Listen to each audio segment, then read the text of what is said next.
Welcome, everyone, to a piece of college football history as we crown this season's national champion. There's been so much that's gone into getting here, twists and turns, and now it builds to this, the battle for supremacy. And these two teams have survived the expanded playoff grind. They have battled through a regular season, multiple playoff victories, all sorts of challenges and adversity, and they've arrived at this moment, the battle for that precious trophy. As we'll see a squad from the SEC, the Texas Longhorns, taking on another team from the SEC, the Texas A&M Aggies. For EA Sports College Football, I'm Chris Fowler, joined as always by Kirk Herbstreit. And this is it. Two teams enter, one team leaves here as national champions. Let's get this going.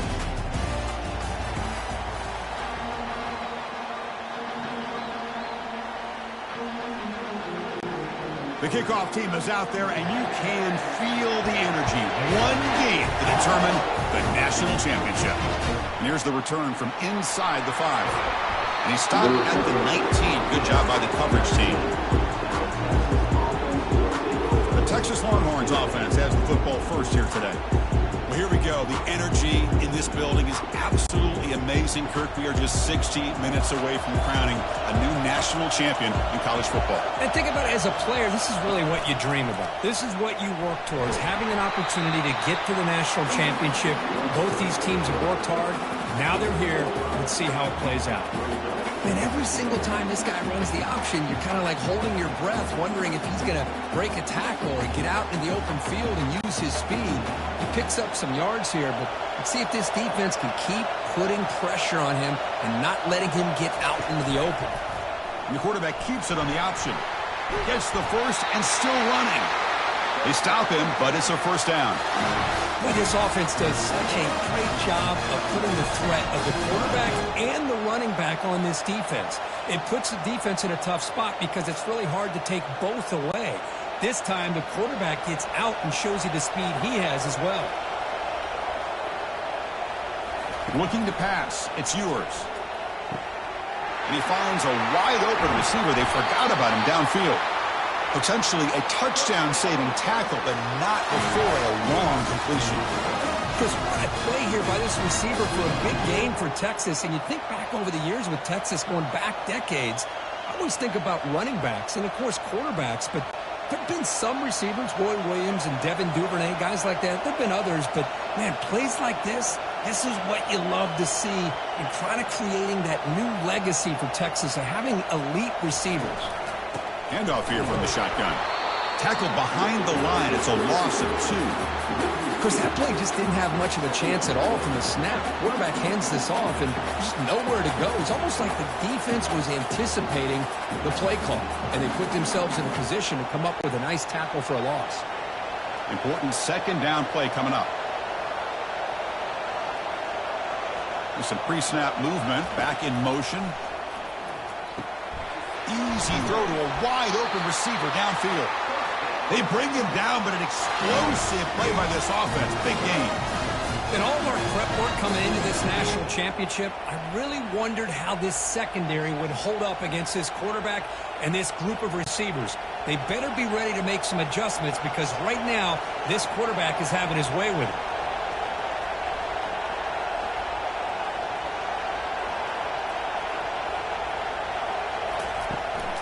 Ball handed to the running back.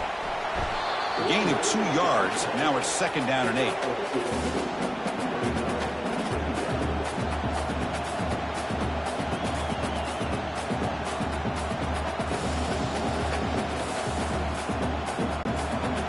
Sixth play of the drive coming up.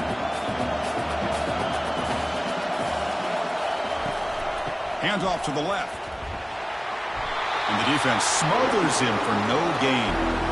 Boy, you'd love to see a few more yards here to give yourself a better chance on third down. Now, here early in this game, we get a big third down to see if this offensive line can keep the pressure off the quarterback.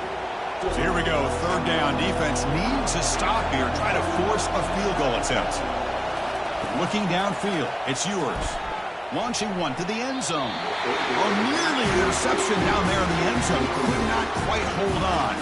It'll bring up fourth down now. I I know ultimately that feels like a good defensive play, but it's really not. They had a chance to keep points off the board, and now the offense has a chance to kick a field goal by that missed opportunity and dropping that interception. So they're short on 4th down, and the coach decides to trot out the field goal team. The kick is good. He knocked it right down the middle. It breaks the scoreless tie here, makes it 3-0. And that one, my gosh, I mean, it's almost too easy. Nice kick.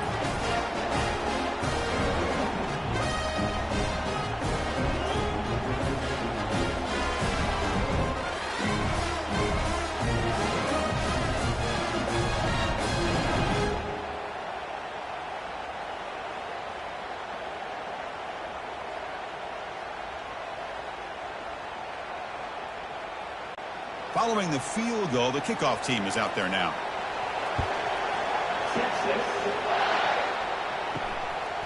Fielded in the end zone. It's Owens. He's tackled at the 17, so it would have been better to leave it in the end zone for a touchback. The Aggies offense out there for their first possession. And so here we go. This is going to be fun, Kirk. It's the other part of this quarterback duel. Both these guys really expect to be playing for a long time on Sundays. One of the better college matchups we're going to get this year at the quarterback position. Chris, you and I talked about this before we came on the air. Yeah, it's about the team. Obviously, you want to win the game. But I think both these guys understand what's at stake. They're two of the better quarterbacks in the country. Whoever wins today can take a big step in showing who, in fact, they are individually. First down here for this offense.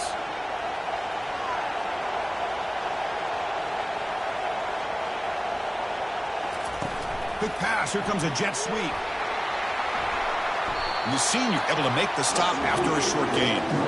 Boy, I'm a big fan of that jet sweep motion like that. It really forces the defense to stretch them out horizontally and can create some vertical seams for this offense. They got some positive yards. Didn't quite get the first down, but I'll tell you what they've done. Planted a seed on this defense, and they better defend this style of play moving forward. Fakes the handoff here, looking to throw it. And with nobody open, he chooses to just throw it away.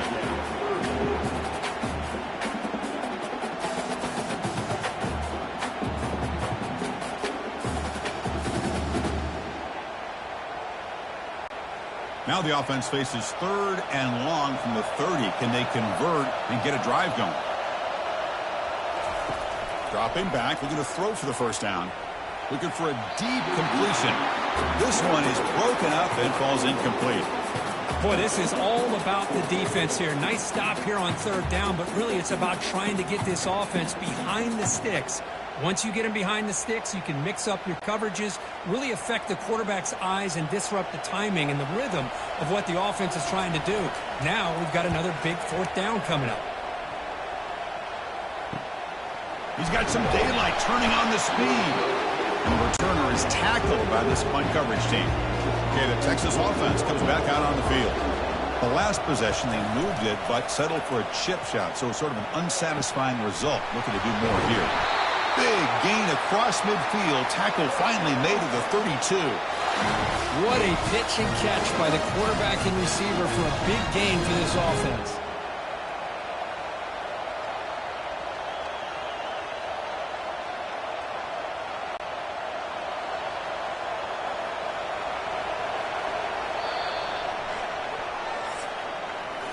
So Texas has the lead, Kirk, as we break here for the quarter. So both teams settling in this battle for the national championship through one quarter. Let's check out the game summary. Well, they've flipped into the field. We're set for the second quarter, and the national championship trophy is in the building. From the shotgun, it's a handoff.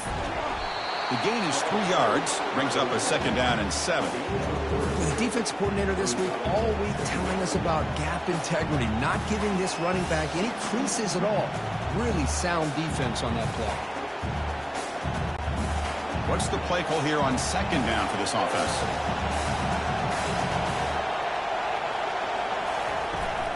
He hands it off from the gun. And that run produces a decent gain. Well, they didn't bust that for a big play, but it makes this 3rd down coming up a little bit more manageable, and that certainly has a lot of value.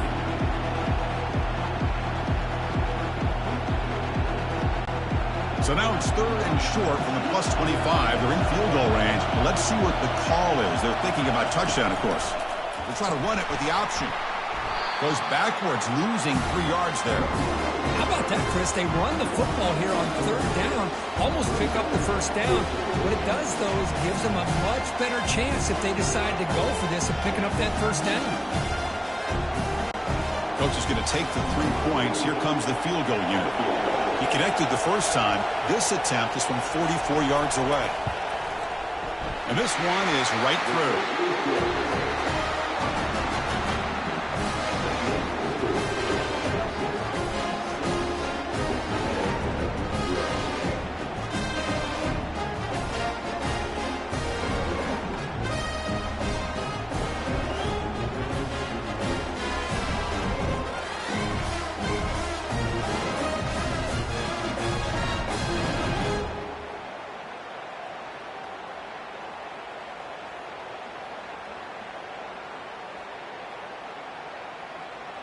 So after coming away with 3 in that drive, the kickoff team is out.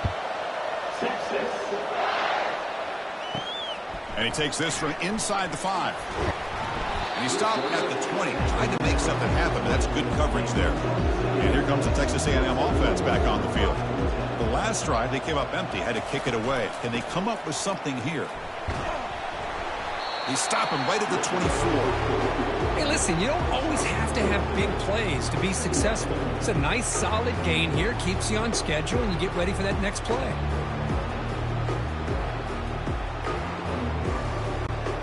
Here's the 2nd down play.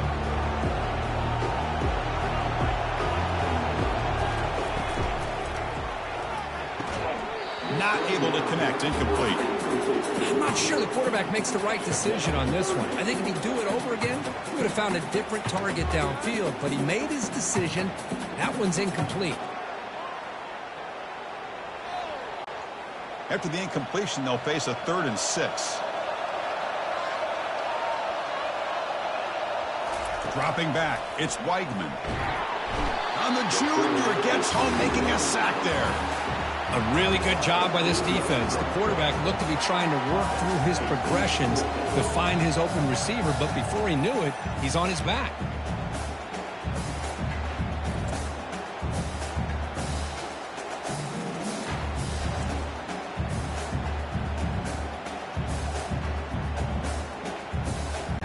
The Aggies will line up to kick it away when he comes for his 2nd punt of the game.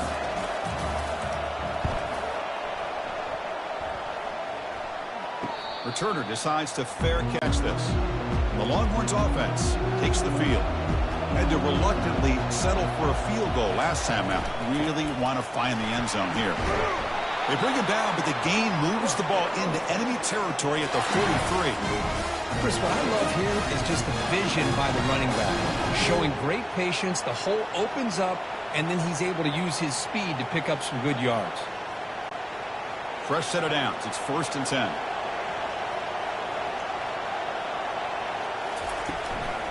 Looking for some space. It's Baxter. Runner finding some space there. That's a solid gain on the ground. When you can get good chunks of yardage like this on early downs, it just keeps you on schedule, leading to more manageable 3rd down situations. Never underestimate the value of consistently getting 4 or more yards a pop like that.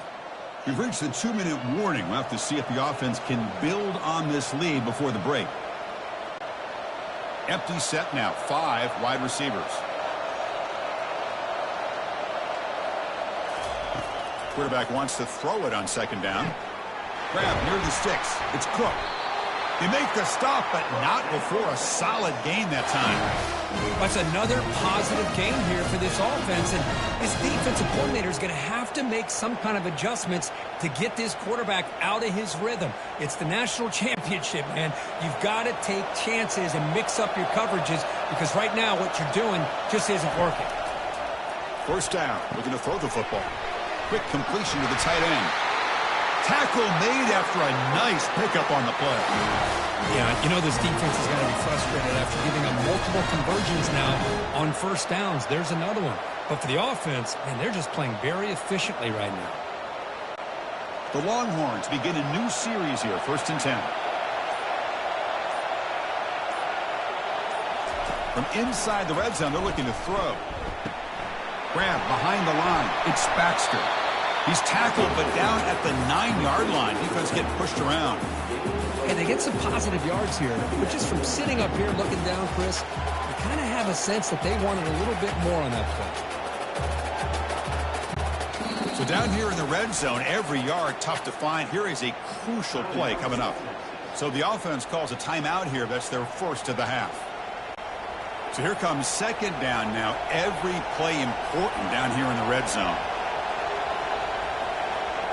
Looking to throw. It's yours. The pass rush closing in. Got him for a sack. A big play made them one of the senior leaders of this defense. The offense will quickly spend a timeout here after the play. Offense thinking touchdown, not field goal, facing a 3rd and long from the 20-yard line. And the quarterback looking to make a play through the air. Pressure coming, and they've got him again. And the timeout is called to talk strategy. Close game here as we approach halftime. Interesting call here by the defense in their dime set with 6 defensive backs. Instead of manning up and applying pressure on the receivers, they sit back. Make it tougher on the quarterback. Make him have to read their zone coverage. He gets confused and allows the defensive line to get to the quarterback.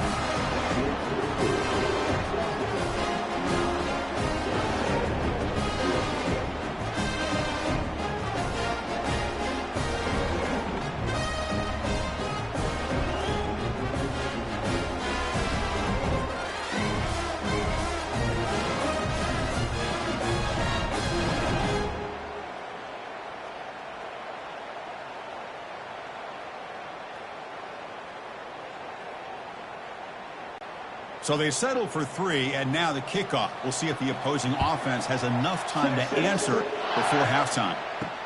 Returner looking to create better field position. And the coverage team gets the returner to the ground. And here comes the Aggies offense back on the field. Backed up this close to the end zone in the final minute. Let's see if they just decide to take care of the football and look toward the second half. Quick throw, testing the middle. Downfield shot, falls incomplete. Couldn't quite connect there. Chris, I don't know if it's the hype of the national championship, the timing between the quarterback and his receivers, but they have not been able to get anything going at all here in the first half. And the problem is they're already down in this game. They've got to put the ball through the air and start hitting some passes, or there's no chance they come back and have a chance to win. He's sacked and be brought down right at the 5-yard line. Chris, I think we're starting to see a theme here in this national championship, and to me it's this defensive pressure. I don't know if I thought that prior to this game, but now that we're watching it here in this first half, that's the 2nd sack. They're getting after this quarterback in a big way today.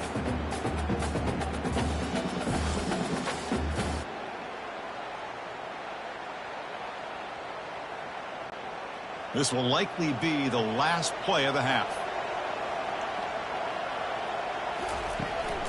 From the shotgun, here's an inside give. And they get him down what will be the final play of this first half. And that will do it for the first half here. Kevin Connors now has our halftime update. Chris, thanks. What else might we expect in a game of this magnitude?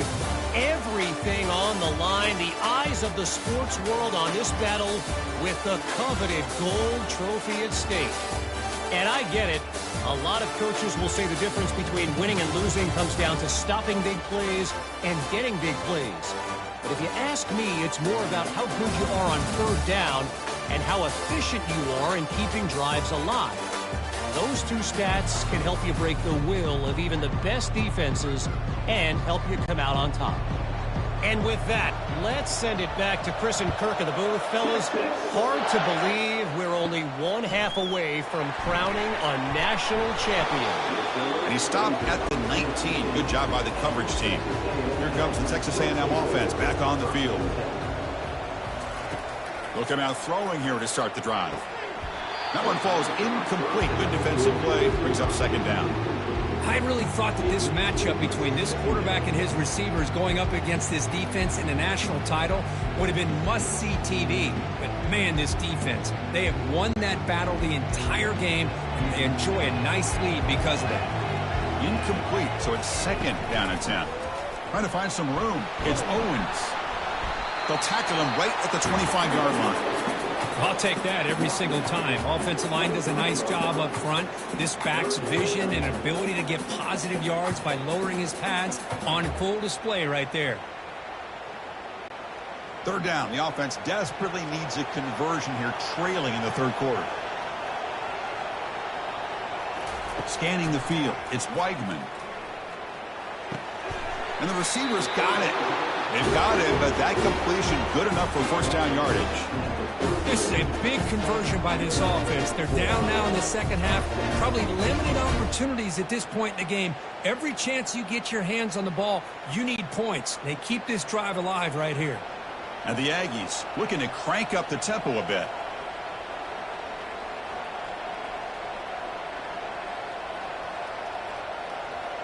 And the wideout goes in motion.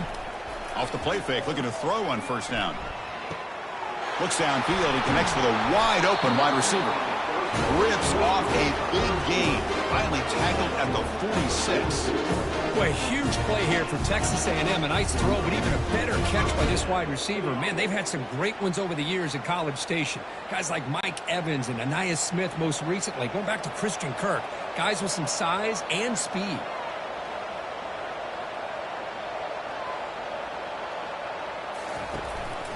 They'll try the ground game here with the running back.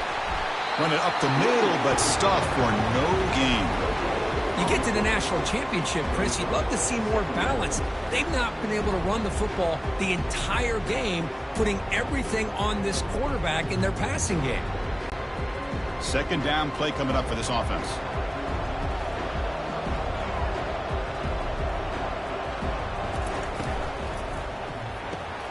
Quick throw, catch made on the out route. There's the tackle, but first down yardage. The key here, Chris, is the timing by the quarterback. The fact he got the ball out quickly gave his receiver a chance. One more hitch or a slight hesitation, and that's an incompletion or an interception. Still searching for their first touchdown of the game, but on the move now. It's 1st and 10. Trying to find room. It's Owens. Hey, it's a great job of this defense containing the running game. But if I'm calling the plays, I'm not abandoning the running game just yet. I think it's important to have some sense of balance. So throwing and running is essential. Stick with it. Second down after that run on the previous play. Back now goes in motion. Defense will have to adjust. Tries the right with a quick throw, but they don't make the connection. That one is incomplete. Well, these guys just continue to struggle throwing the football. You know, whether it's been running the wrong route, the quarterback not being accurate, the offensive line not doing their job. It's been a collective effort, and it's a big reason why they're trailing now in this game. After the second down incompletion, they'll have to convert here on 3rd down and 8. Looking for the wideout. Grab down the middle. It's Thomas. And bring him down, but that's a solid gain on the play. Really good job here of converting by this offense. And let's face it, at this point in the game, because they have such a big hole to climb out of, they've got to be able to convert and come up with a new set of downs. They do it here. Now they got a real shot to cut into this lead. Trying the run, it's Owens. Defense gets him down, but they'll take the gain on that play. Well, the offense goes with a counter play here, and the defense does a pretty good job of slowing it down. Again, you got to be disciplined on defense. Just when you think they're running on the front side, they run that counter play, and you better be home on the back side. The Aggies will come to the line to crank up the tempo. Sticking with the running game. And he'll get the first down yards before they finally bring him down. Well, it's a nice job up front by the offensive line to give the running back an assist for setting those blocks up before he's able to get downfield for the first down. Set up now with a 1st and goal, a chance to finally score the first touchdown of this game. They're going to run it here. Tackled behind the line. It's a loss of 2. Chris, I'll be really honest with you. I don't know why they continue to try to run the football. I'm all about balance. I'm all about trying to make sure a defense has to defend the run and the throw. But at this point in the game, they haven't been able to run the ball. They're going to have to go through the air if they're going to come back and take the lead in this game at some point. Here's the option play. He's wrapped up nicely there by the freshman.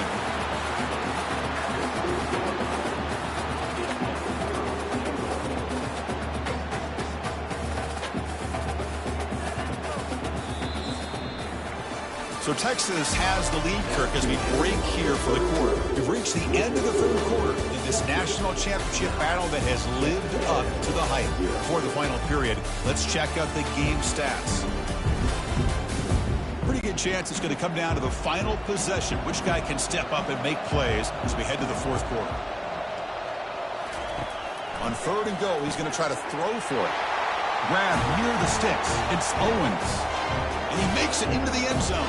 Touchdown, A&M. That's a huge touchdown. Still trailing, but a one-possession game with that trophy on the line right now. Well, the national championship's on the line. The offense has done their job, and now it's up to their own defense. Can they get a stop and get the ball back to their offense with a chance to make this thing get really interesting?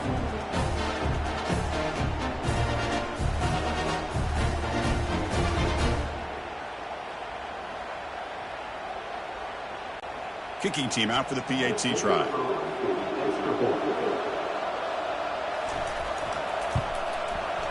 And with the extra point, they trail now 9-7.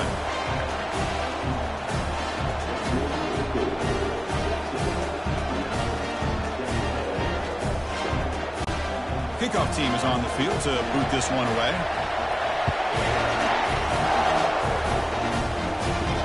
Fields it inside the 5-yard line. Will be tackled at the 18. That's good coverage there. Okay, the Texas offense comes back out on the field. After a field goal the last time out, we'll see what they can get here. And they'll give it to the back. He shreds the tackle. Chris, overall, it's been a tough day for this offense, but especially for this running back, just not able to find any kind of traction at all. And it's made this offense somewhat one-dimensional, and a large reason they're trailing in the fourth quarter. Second down after that run on the previous play.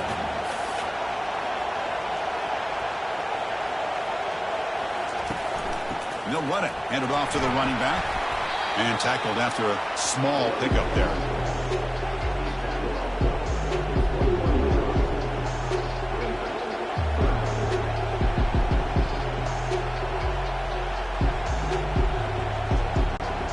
Not going to be easy here. Backed up a long way to go for a first down. Scanning the field. It's yours. Fires it to the wideout. Finds a receiver in the middle of the field. And they keep the drive going. It's a first down to the 46. Well, I love the call here by the offensive coordinator. Has the lead in the fourth quarter. It's third down. Instead of running, you throw it. Take a chance of a potential incompletion, but instead you trust your quarterback. Completion, first down, fresh set of downs, and you continue to work that clock. And they'll work the clock here by keeping it on the ground. He's brought down, but a solid gain moves the ball across midfield to the 41. And that's going to be a first down, and really, Chris, kind of surprised here in the fourth quarter not to see this defense dial up some pressure. They're just sitting back in the base, making it relatively easy for the offense to pick up a first down on the ground. Longhorns are moving quickly down the field. First down, looking to throw the ball. Grab behind the line, it's Baxter. They bring him down quickly, a short pitch and catch to get a little bit closer to the marker. One thing I love about this back is how he gets involved in the passing game. Nice catch here. Good job bleeding the clock on this drive so far. They'll come up on a second down.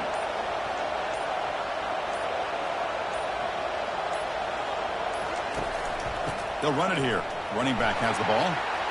Makes the defender miss. And a big gain before he goes out of bounds. The offense keeps churning, gets a fresh set of downs. You know, all week, the defensive coordinator told us about the quarterback. He told us about the receivers and how they're going to throw the football. But, man, they better get locked in on stopping this run game because that was a big-time game. First down here. Time for one more play before the clock stops for the 2-minute warning. Physical defending. That one falls incomplete. Brings up second down. Chris, I thought he had his hands on that football. I thought he was going to come down with it. But give the defense all the credit with a big hit to knock that ball loose. second down here. Time for perhaps just one more play before the 2-minute warning. An inside give now from the shotgun. Goes backwards, losing 3 yards there. We head now to the 2-minute warning as this offense tries to bleed out the clock and secure this win. Here we are late in a close game. Crucial play coming up, 3rd and long. On the run, it's Baxter. He's got some room. Can he get there? Makes it across the goal line. Touchdown, Texas. Chris, he broke free from the line of scrimmage. I thought he might have a 10 or 15-yard gain, but he shows you the speed that he has to take it all the way to the house.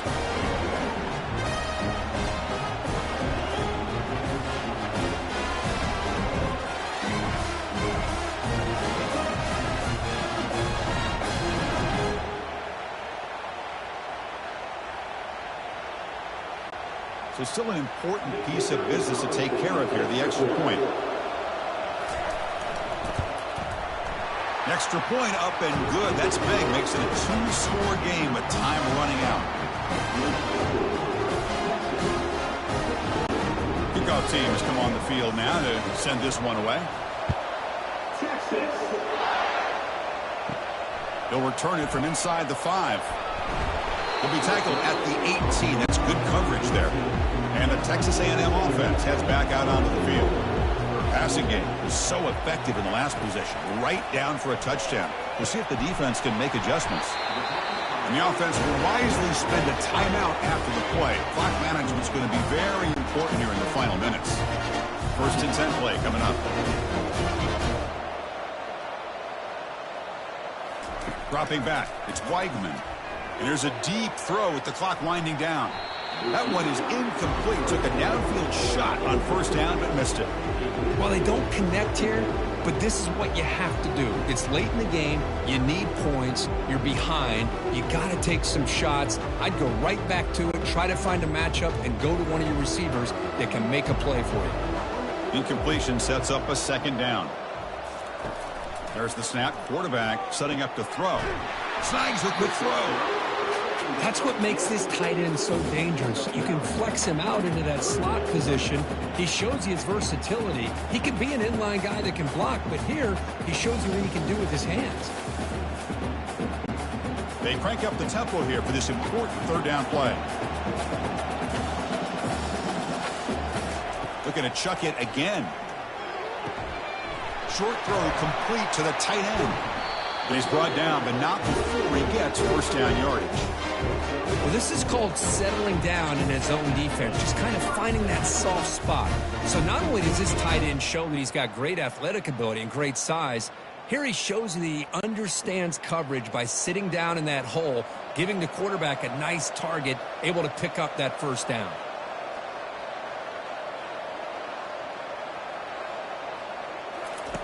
On 1st and 10 here, looking to throw the ball. And it's incomplete. The defender arrived at the same time as the football. And now it's 2nd down. Everything about this play tells you about today's offenses and what they're asking out of their running backs. You can't just be a guy who runs the football anymore. You have to be able to catch it as well. And he didn't do a very good job of it on this play. Quarterback looking to throw it on 2nd down. Oh, the pass is picked off. Not much on the return there, but the interception gives the football back to the offense at the 47. Just a great job of anticipating that and coming up with a big interception by this defense. Because they have this lead, they've really forced this offense to become one-dimensional. They're expecting the ball to be into the air. Defensive backs have their eyes on the ball, and they're able to capitalize with a big pick here in the national title. And the Longhorns offense takes the field. So this game is not over yet. Score just got a little bit tighter. How will they play it? How aggressive on the play call? And now it's the defense that calls timeout here, trying to get organized and preserve as much clock as possible. Well, how fitting for him to get another nice carry here, because it's been that kind of game in the national title. We knew coming in that he was going to be showcased. I didn't think he would have this kind of performance on this big of a stage, but he has, and a big reason why they're going to win this national title. Now a timeout taken by the defense, trying to preserve as much clock as possible for their offense. So the job is simple here. Just take a knee, run out the clock, and begin the celebration. That's it. It's official. We have our national champions.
Welcome to Orlando, Florida, FBC Mortgage Stadium for what ought to be an exciting matchup in the Avocados from Mexico Cure Bowl.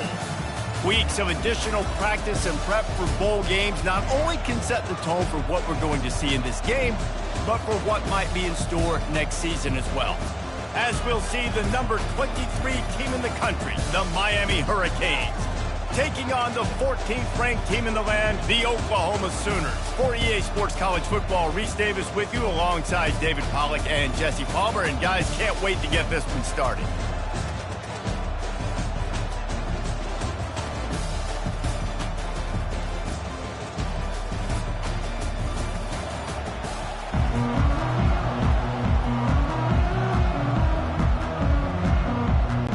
Kickoff team out there ready to tee it up and get this bowl game underway.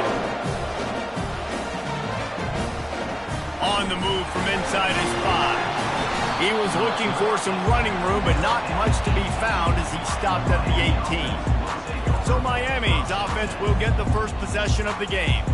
And as we watch this wide receiver come onto the field, when you have a dude like this, you find ways to get him the ball over and over again, no matter what the defense tries to take away.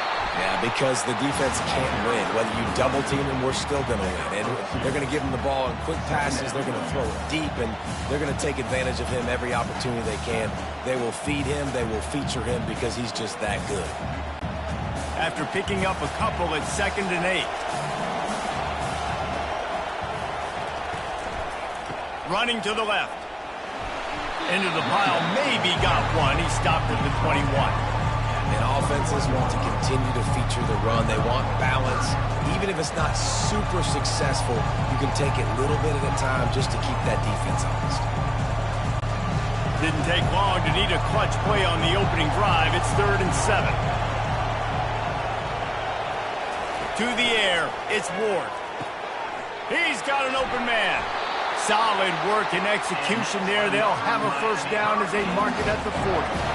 And a really good job by the quarterback being very decisive. He saw his matchup, he went for it, he attacked it, got the positive gain. I would say he's going to find that guy a few more times today. And the Canes have it with a 1st and 10. Handoff to the lone back. Just slithered through the tackle, and he's got room to run. Well, guys, bowl season is here. Always fun to get these non-traditional matchups that you don't see regularly. What do you guys remember about playing in a bowl? I think you remember all the moments throughout the season, throughout your career, and it's the last time that you ever get these group of individuals together. You say goodbye to so many people, and it's kind of bittersweet, but always fun, Jesse, to dance with your boys one last time. But another thing, too, I love the swag bags personally. I love getting the gifts.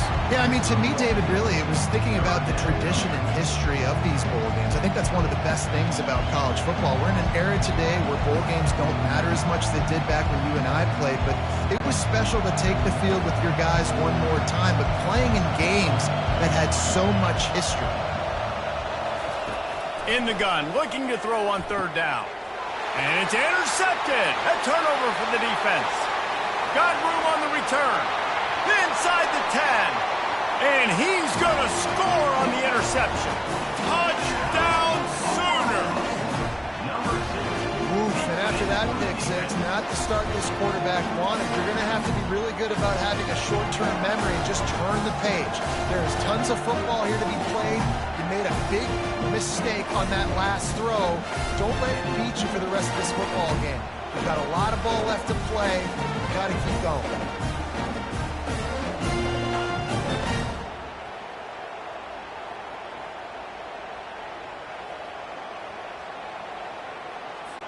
PAT unit on the field.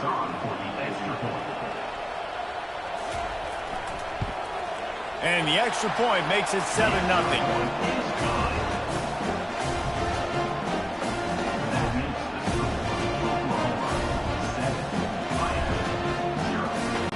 They're lining up to kick it off after the pick six, and that defense will come out feeling it. On the run from inside his own 5.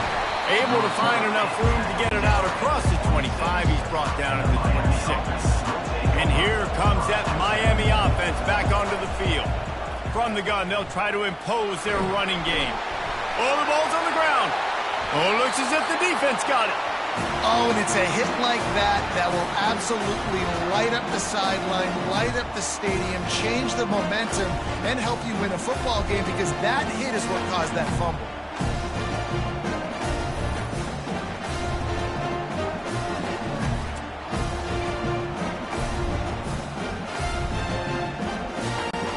First down here for the offense.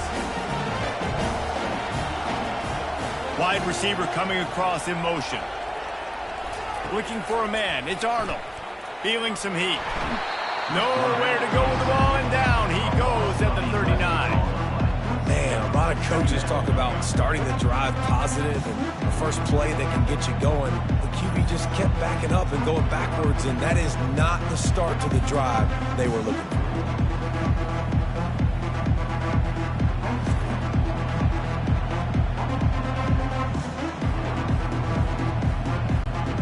After the big first down sack, it's second down. Power football with the run. They get him on the ground at the 33, but not before he picks up 6. Like 5 to 6 yards a pop. I don't know if you guys are really good at math, but that usually equals a first down every couple carries. So don't forget about the run game. Keep them honest, pound that rock. And guys, they really need to take advantage of this field position on 3rd and long. Looking downfield, and he needs a bunch. Just had to get rid of that one to save the yardage on 3rd down. Nice job by the defense. They're mixing up their look. They're 3rd and long in field goal range. They go zone coverage, so everybody on the back end has the eye on the quarterback, and they're able to break on the ball, force the incompletion. They're happy enough to try to take the points as the field goal unit heads out. He'll have to generate power and some accuracy. A 50-yarder from the left hash. He boomed it through. A 50-yard field goal, showing off that powerful leg. Give the defense a ton of credit in this sudden change situation. Their offense just coughed it up. And this defense comes out, they go 3 and out and force a field goal. That's a win if you're on defense.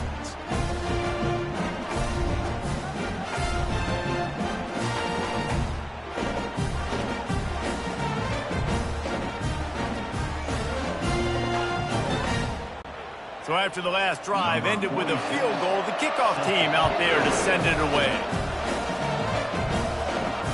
He'll bring it back from inside his 5. Nice job by the kickoff team. Everybody stayed in their lanes, and they'll stop him at the 16. Here comes the Hurricane offense looking to gather a little more strength. They'll run it out of the shotgun. And maybe they want to try somewhere else, because there is nothing doing in the middle of this defense. Well, that's a fortuitous bounce, because we know this guy already fumbled earlier in the game, David. He's got to do a better job with 5 points of pressure on that ball. Or he's going to be sitting on the sidelines. Coaches are not going to continue to trust you if you're going to continue to put the ball on the ground. Trying play action. Going up top. Hauls it in on the right. And they'll do more than move the chains. They'll move that thing more than 30 yards down the field before he's finally stopped. That kind of play is just vintage Hurricane receiver play. I mean, big-time playmakers on the outside. The list is long for Miami, but finding those elite speedsters down in the state of Florida, it's not a hard job.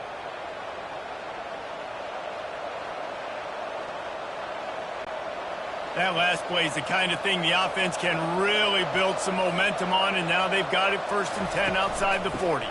Martinez on the carry. Able to scrounge 3 yards out of that one somehow. It's 2nd and 7. You know, I think a big part of this isn't necessarily scoring a touchdown on that play, but you're just trying to get your offensive line in the rhythm of the game. Let those big fellas get lathered up. After the 3-yard pickup, they come to the line, 2nd and 7. Out of the gun, the running back has it. And with that stop, we are headed toward the end of the first quarter.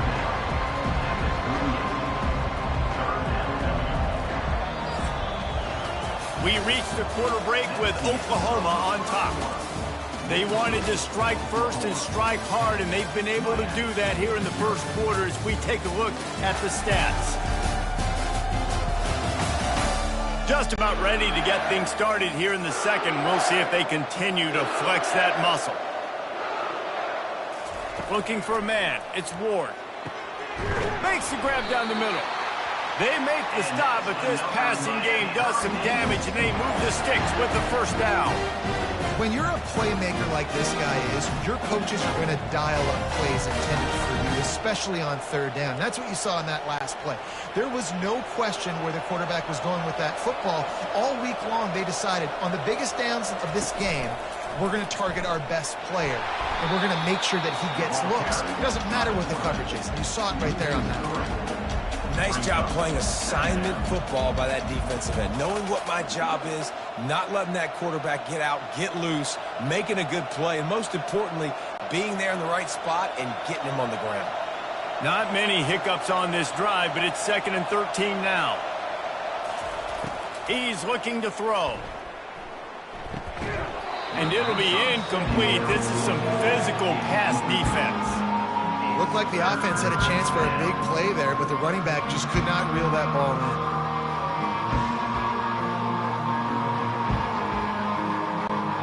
Seventh play of the drive coming up, and a long way to go on third down. Gives it to the back on the draw. They bring him down, and he's going to lose a yard on that one. And the draw play, it's about looking over here, look for pass, and then slipping it in real quick. Defense, too quick getting in the backfield, caging that ball, making it stay in the middle of the field, getting a big TFL. They'll have to settle for a field goal attempt. The kicker will try to punch one through from 41 yards away. He got it.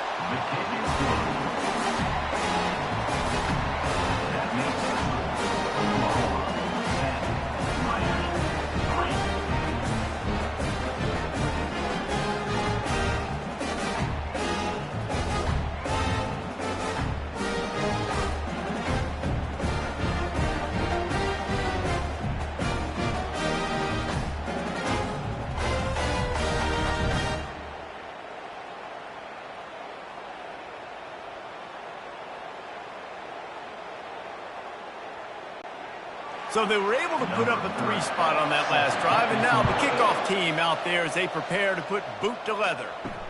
He'll start the return inside his 5. Nice job by the kickoff team. Everybody stayed in their lanes, and they'll stop him at the 16. Guys, we'll get another look at this Oklahoma offense. The give to the back. He kept those legs moving, got 3 out to the 19. David, given the fact that you are a devoted helmet head, I'm not sure that you're aware there are a lot of other festivities around the bowl game. Did you ever experience any of that? Of course I'm a helmet head. Yeah, spot on. Agree with that. But here's the thing. We did a meat-eating contest at the Outback Bowl my senior year. Which squad could eat more steak from Outback?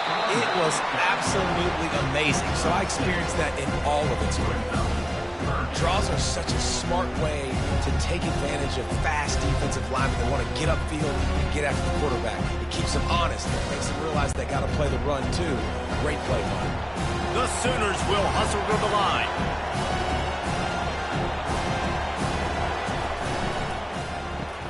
Quick release on the RPO. Put it right on him. Sweet play. Good pickup, and they'll move the chains with the first down. These two guys, just on the same wavelength, they make clutch connections all the time. And that's practice, man. That's all summer. That's all spring. Just so many hundreds and thousands of balls where you know exactly when that guy's going to break. You know he's a stud. You're going to feed him, especially on these third down situations. He tosses one high and deep down the left side. And they won't be able to connect downfield, looking for a big-time play. And the offensive coordinator here is really trying to stay aggressive and take a shot. Obviously, the offense couldn't click on that one. But later in the game, if I'm this offense, I'm continuing to stay aggressive. Keep the foot down on the gas pedal. To the air, it's Arnold. Slings it downfield. All kinds of room to throw that one in there. Boy, did he look as if he was going to go. Gets it down to the 37. We've reached the 2-minute warning, and we'll see if the offense can build on this lead before the break. The Sooners are on the move.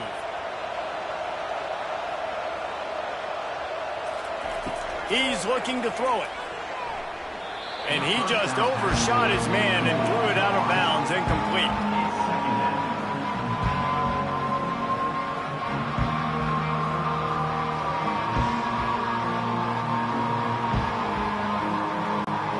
After they couldn't connect, it's 2nd and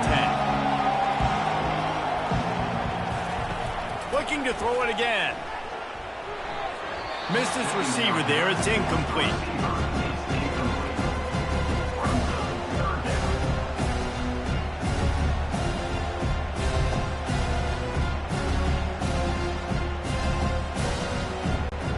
His drive was clicking along, but after a couple of misfires, threatening to stall out on 3rd and 10. From the gun, wants to pass. Trying to burn this defensive back. And they can't hook up on the big play, and that brings up a 4th down. Really nice 3rd down sub-defense there that time. It's 3rd and long. They're expecting pass, and they're mixing up their looks. They're trying to change the picture pre-snap to post-snap to confuse the quarterback, now forcing the incompletion, setting up 4th. And now on 4th down, they'll try a field goal. Never a doubt. And they'll push that lead out a little further. Well, that kid just showed off his hammer for a leg, 50-plus, and he did it with ease.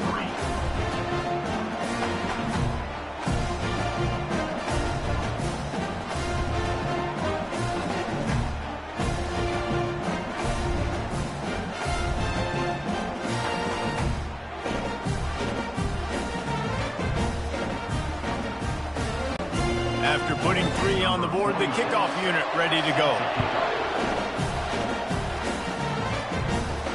And he takes this from inside the 5. Really disciplined job by the coverage unit to get down there and make the stop at the 19. And here comes that Miami offense back onto the field. They're going to throw it to start the drive. Can't quite make the connection there. Might have led him a little too much. Running out of time here in the first half. They do have a chance to make this a one-possession game.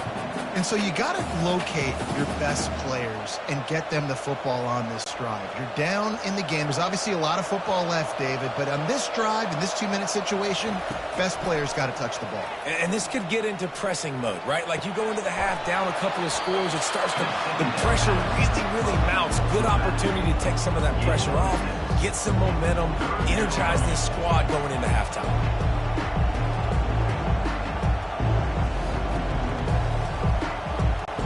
They'll hurry to the line here to try to get off that 3rd down play.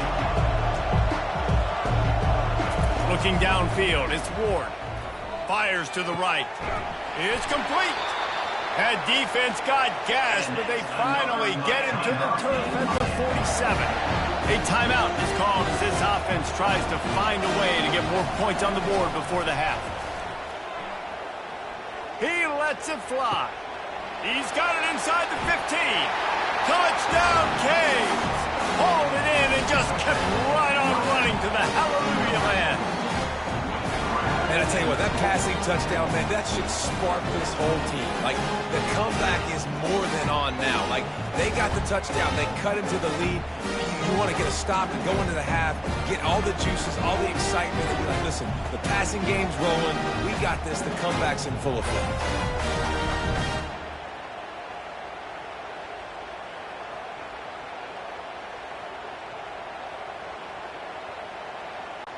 Getting set for the point after.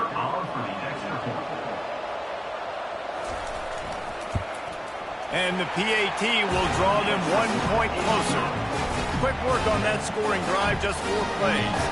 And they finished it with an explosive play in the passing game, scoring from 47 yards out. They got the late touchdown on the board, now about to kick it away and hoping the defense can keep them from answering. Here he comes from inside his own 5. Nice job executing all of the assignments as they put a stop to that return at the 22. So Oklahoma has it again, and here comes the offense. Going up top on 1st down. Using the quick game. The offense will have to use its first timeout of the half.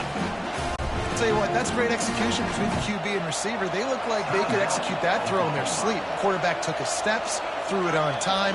Great route by the receiver. Nice job securing the catch. A confident, tough, efficient run gets it up to the 44. I know it's sexy to throw the football, but if you can pound it away and get these kind of gains, they will just add up, wear the defense down, get first downs, and ultimately get some points. 9-yard pickup on first down, and now they can take a shot on second and short. Back to throw, it's Arnold. Pocket starts to collapse. And there was nowhere to go for this quarterback, and down he goes. The offense quickly calls timeout to stop the clock. It'll take some work to get to the sticks. It's 3rd and long from the 30. Fires to the wideout. Wide open downfield. The expressway is wide open. Touchdown, Oklahoma! Made the grab and finished the deal in the end zone. Quarterback's abilities to read the field is huge, and also the anticipation, the time to be able to throw the football, Jesse, and hit a guy in stride so he can get run after the catch and get in the end zone. That was a nice job by the quarterback. Yeah, it's critical, David. And listen, a lot of times touchdown passes aren't thrown into the end zone. You've got to read the coverage, hit the open guy, and let him do the rest.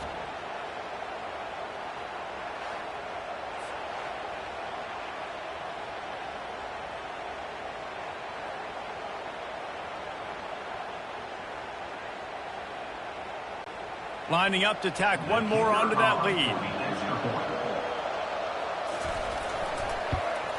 The kick is up and good and put one more on the lead. Quick work on that scoring drive, just 4 plays. And the points come in a lightning strike, a 70-yard touchdown pass. The kickoff team out there and ready to go. From inside his own 10, let's see what he gets. He was hoping for something a little more dynamic, but they get him on the ground at the 20. Just a few seconds remaining here as they try to put something up before halftime. Handoff from the gun. They bring him down, and he's going to lose a yard on that one.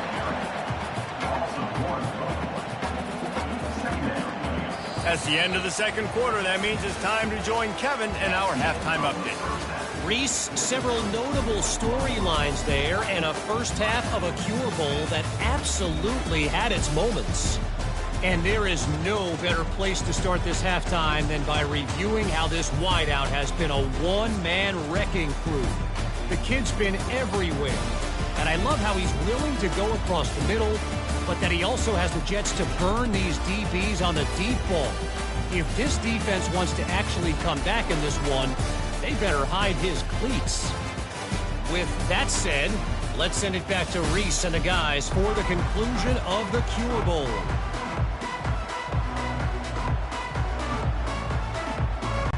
The Canes will kick it off to start the second half.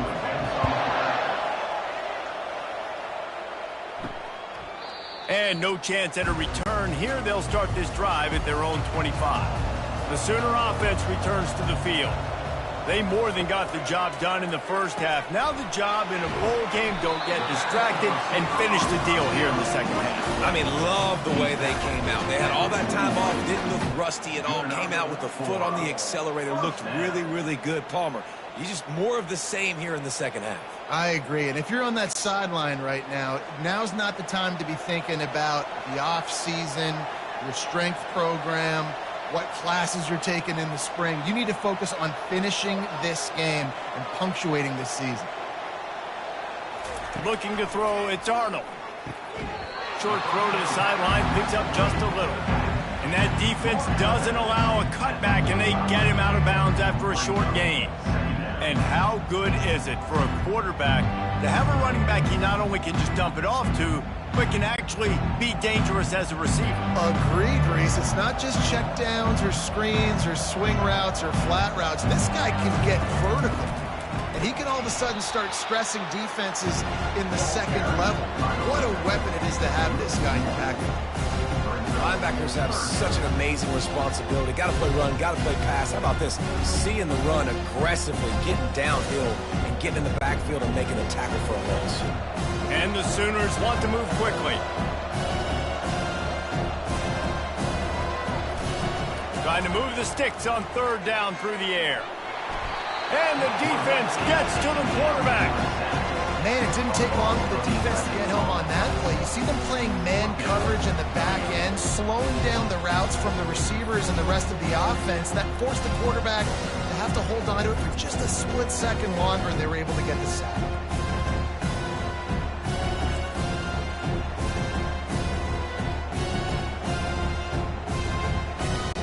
The Sooners will call on their punt team.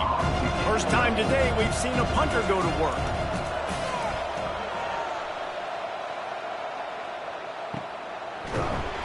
They make the stop, and that is exactly what you want out of your punt cover unit. Here comes the Hurricane offense looking to gather a little more strength.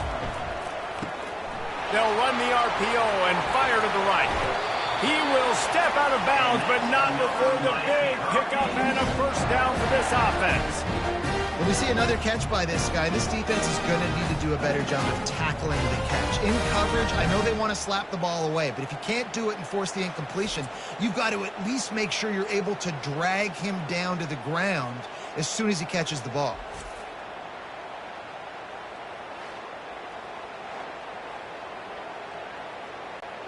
That's the way to open a drive. Now they'll put it in play just shy of midfield.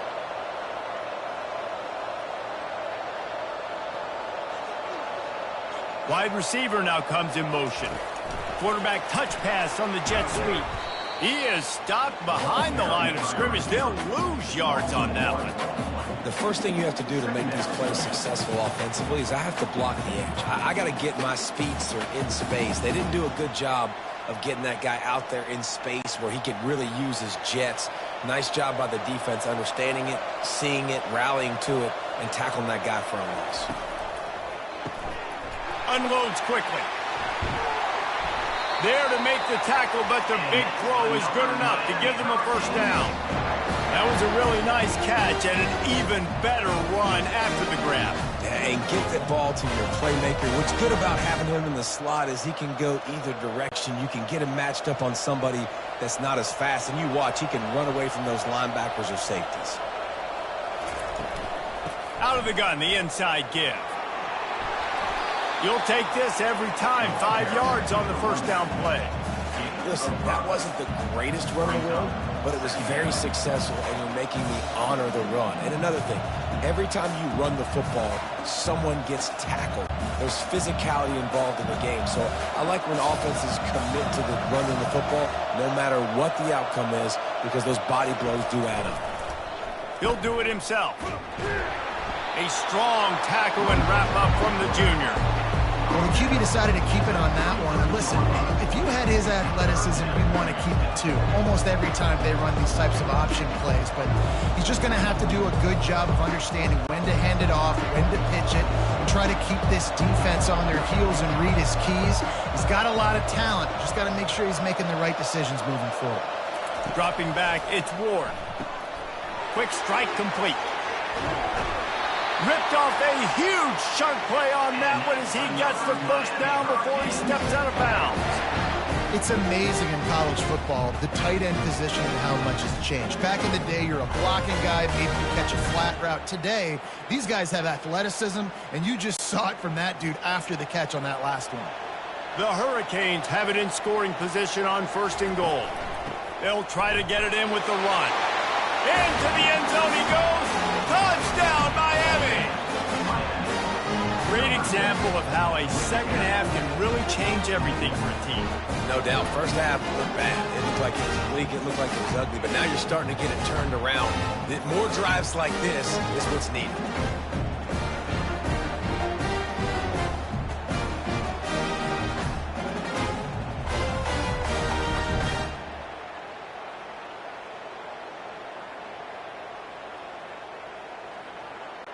He'll try to tack on one more.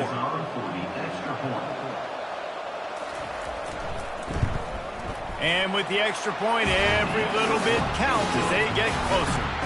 They march 72 yards, and they close the deal, pushing their way inches into the end zone. About to kick it off after punching it in for the touchdown. On the move from inside his 5. He was hoping for something a little more dynamic, but they get him on the ground at the 20. Here come the Sooners ready to go on offense. After giving up that last touchdown, they've still got the lead, but now feeling a little bit of pressure to answer with one of their own, David. Man, it gets a little bit tight. Listen, we're getting later in the ball game. This offense punted last time. They got to find a few plays, Palmer, that they really love here. Steal some momentum back in this ball game. They do, David, and after watching their defense just get gashed down the field that last drive, the dream drive for this offense would be to matriculate the ball down the field, eat up some clock, and finish it off with a touchdown. Got enough for the first, and he's still going. It's loose. Defense just cradling that fumble and securing it. And he's brought down, and this defense gets the ball back for its own. Man, and it was just the impact of the hit that dislodged the football from the ball carrier. It was a heat-seeking missile coming in there, and he knocked that thing loose.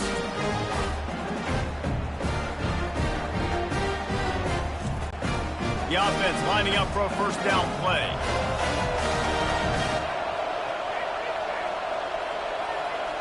Back to pass, it's Ward. The throw to the outside is complete. They make the stop, but the sweet throw and catch is plenty to give them a first down.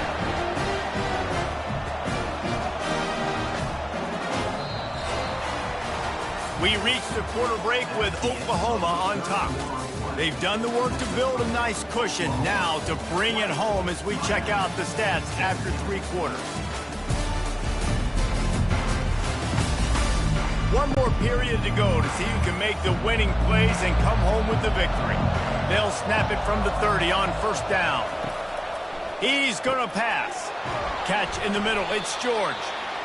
My old coach said you'll never go broke taking a profit. Take what's there, take the positive yards, and never complain.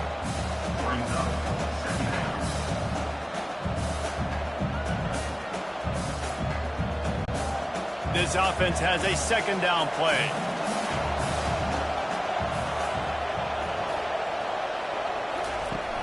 Off the play fake. Fires toward the end zone.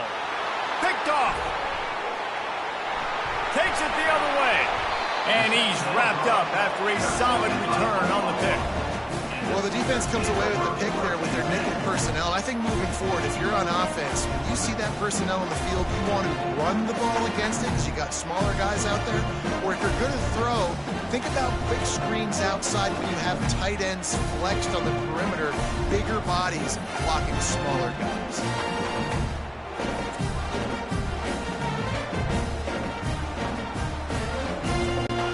Time for this Sooner offense to go back to work. This time they need to take care of the ball and maybe extend this lead, David. And I think you got to look at the positive reason. You still got the lead. Now take care of the football. Put a nice drive together, Jesse. You don't have to stress. We're still winning. I feel like they think that player for player, they're the better unit on the field right now. And they just got to make more plays.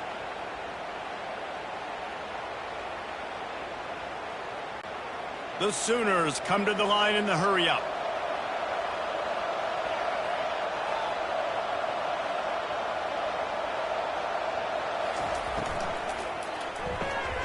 Pulls it and fires to the left. And they pick up just a few on that completion. This quarterback right now is in a groove, and he's doing a nice job in pre-snap. He's reading the coverage, and he's getting an idea of where he wants to go with the football. That's why the ball's coming out of his hands so quickly. That's why he seems like he's in a great rhythm. The clock continues to run, and they'll be happy to wind it all the way down before they snap it.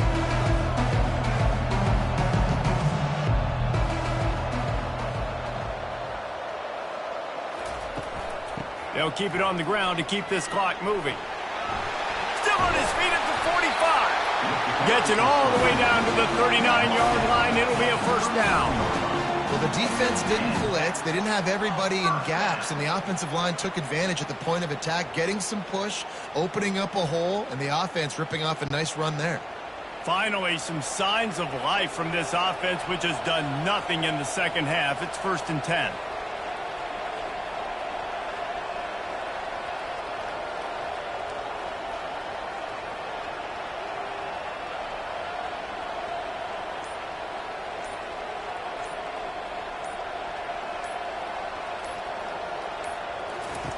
He wants to throw. He hurls one deep down the left side. And he'll take it in and house it. Touchdown Sooner! And it's now the second time this wide receiver has scored. Another outstanding job with the route. Great job securing the catch.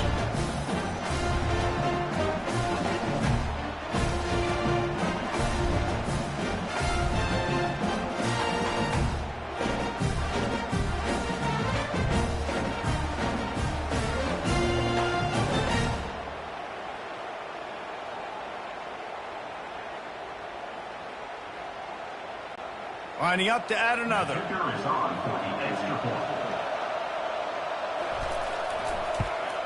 And the extra point extends the lead to double figures at 10. Quick work on that scoring drive, just 4 plays. And the points come on a pass from 39 yards out.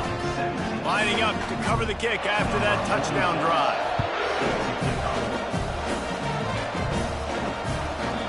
And they desperately wanted to attempt a return, but decided not to. Instead, they'll take the touchback. To throw, it's Ward. They're bringing heat. And the pass rush is effective, and they tackle him at the 19. Just about the time the quarterback got the snap, that dude was in his mustache. Quick, fast, and in a hurry in the backfield. Got him to the ground before he could even think about getting the laces and trying to get the ball out of his hands. Second down here, and maybe they've got time to get one more snap off before the 2-minute warning. He's looking to throw. They're trying to get to it. And the defense gets loose, bringing the heat, and down he goes again.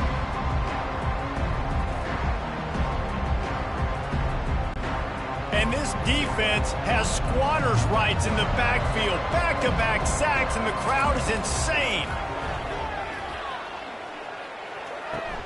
Finds his man. It's Arroyo. And he's not going to make it. The defense denying him the first down. He just didn't have a chance to get loose and make his way to that first down marker. And I think fans get upset sometimes. Like, run your route past the sticks so we get the first down. But nice job by the defense understanding where the sticks were and forcing the fourth down. On fourth down, they'll try to throw it. He's going up top here late in the game. Makes the grab on the right. And they finally get him to the ground. An easy conversion for this offense. Defense not exactly the perfect fourth down call there. Wants to throw on first down. And that is interception number 3 on the day. And they'll drag him down after a good return on the interception. Nice job by this defense. That might be the exclamation point. Fourth quarter, I got a lead. You bring on the nickel defense. You know they're passing the football for plays just like that to make the INT and almost put this one away. Here comes the Oklahoma offense. And now when you have a solid lead like this, Jesse, you find out, can you deliver the knockout punch? And we're expecting them to come out here and just run the football, bleed the clock, let the big uglies up front get some push and ball security, David. That's premium. Yes, take care of the football. Don't make any dumb mistakes. Be physical. And listen, if they want to load the box, don't be afraid to take a shot. You got to believe they just want to run it, take care of the football, and keep that clock moving on 2nd and 9. A confident, tough, efficient run gets it up to the 44. Defense uses a timeout quickly, trying to get that ball back and preserve time for their offense. 3rd and short from the 44, and we might know if they plan to go for it on 4th down by what they call here. Working that left side now. They get him on the ground after he gets enough to move the sticks. Well, this guy's been a go-to guy for this offense all game long. We've seen that, and here on a critical 3rd down late in the game with the lead, guess who shows up with another big one? That guy. Running out the clock seems to be a mere formality here as they are ready to snap it in victory formation. And they'll take a knee and watch this clock keep on winding its way toward a victory.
Welcome, everyone, to the ultimate game in the college football season. Everything has built to this, the battle for the national championship and college football immortality, a moment that every young football player grows up dreaming about. And these two teams have survived the expanded playoff grind. They have battled through a regular season, multiple playoff victories, all sorts of challenges and adversity, and they've arrived at this moment, the battle for that precious trophy. As we'll see a team from the Big Ten, the Penn State Nittany Lions, taking on the Notre Dame Fighting Irish. For EA Sports College Football, I'm Chris Fowler, joined here as always by Kirk Herbstreit. Kirk, everything has been building to this. It's time for the national championship. Let's crown a champion.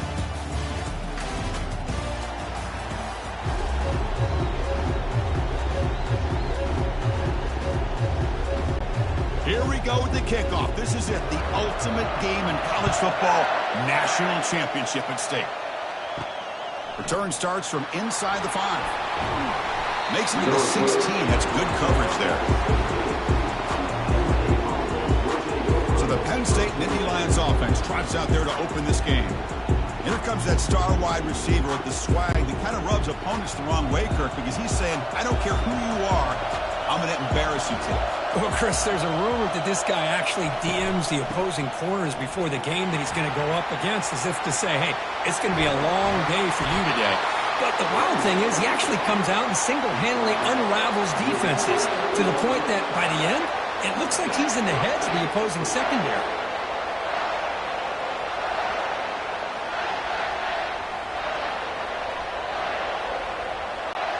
The Nittany Lions come to the line in the hurry-up.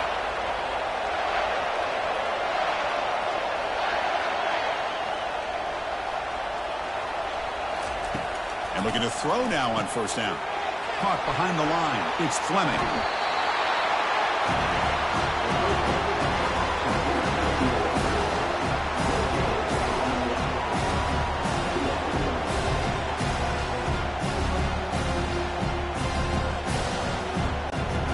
Second down after that previous play. Back to pass. It's Aller. Makes a quick grab. Finds room at the 30. That's a big play. Moves the ball down inside the 30. Boy, really nice throw here to the slot receiver, and I love the quickness that he has after the catch. He's essentially a running back playing at that slot position. That's how dangerous he is after he makes a catch. The Nittany Lions lining up here on 1st and 10.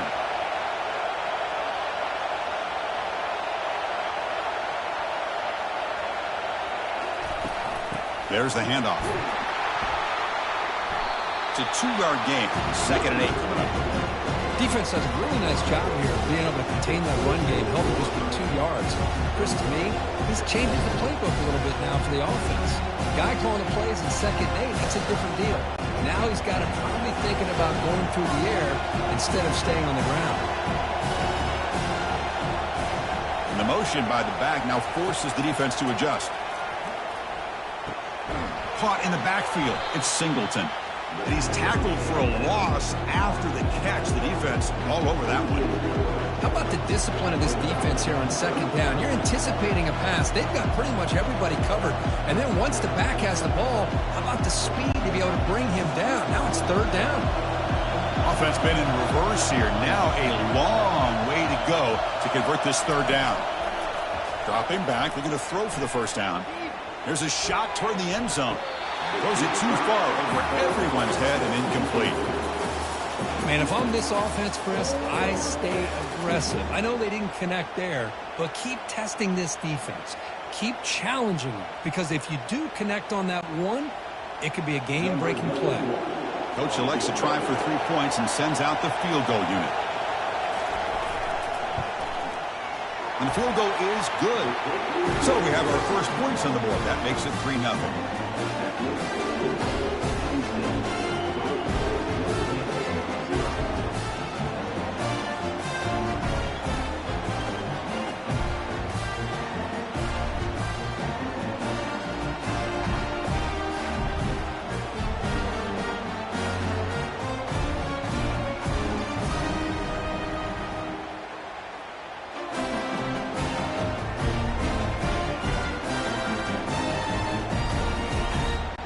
So after the field goal, the kicker out there again to boot it away.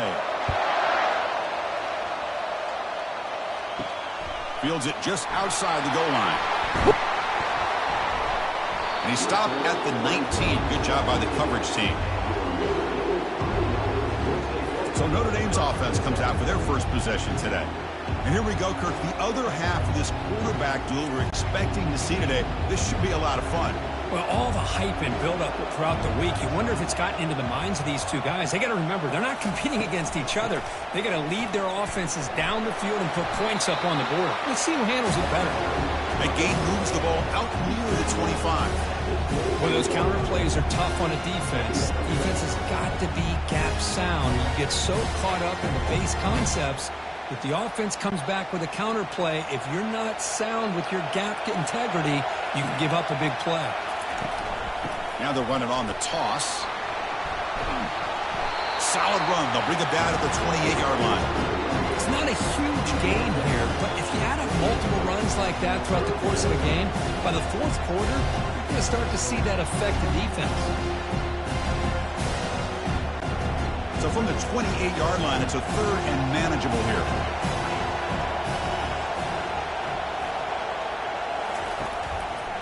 Quarterback still with the football.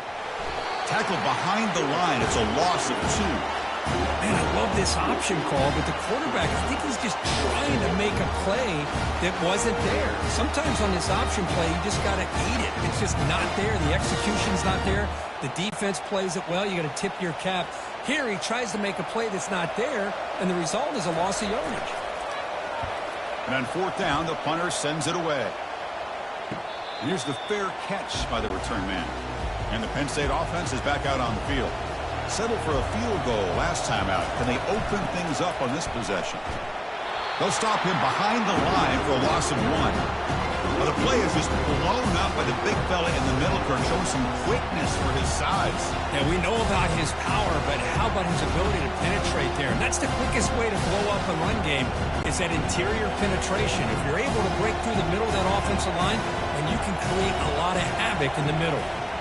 Dropping back, it's Aller. Oh, it's picked off. What a play. Not much of a return, but the important thing is the interception sets the offense up at the 45. I'm going to give the defensive coordinator a tip of the cap here. They went with dime coverage with 6 defensive backs, which gives them a lot more speed on the field. And with those defensive backs, they're able to play better in space. They recognize the ball, step in front of it for a nice interception.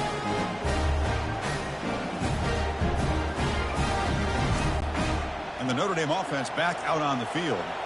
They're coming off a 3-and-out, looking to produce a positive drive here.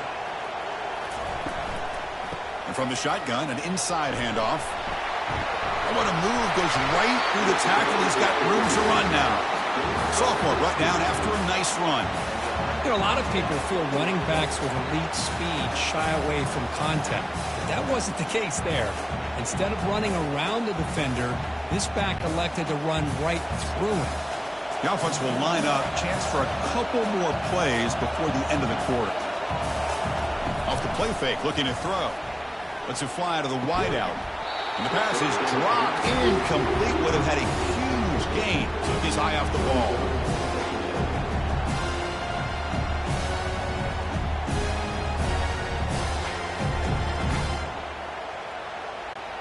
This should be the last play of the quarter coming up.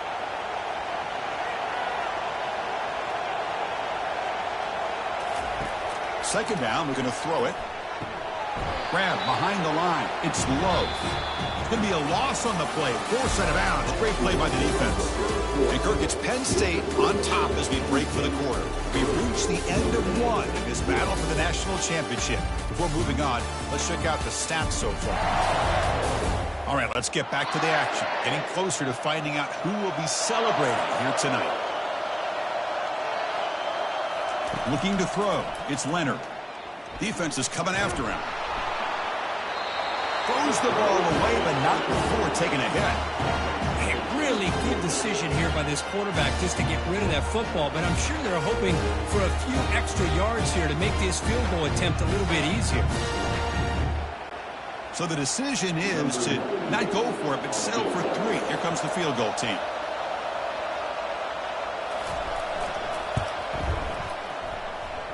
And he's got it from 48 yards out, showing off the big leg.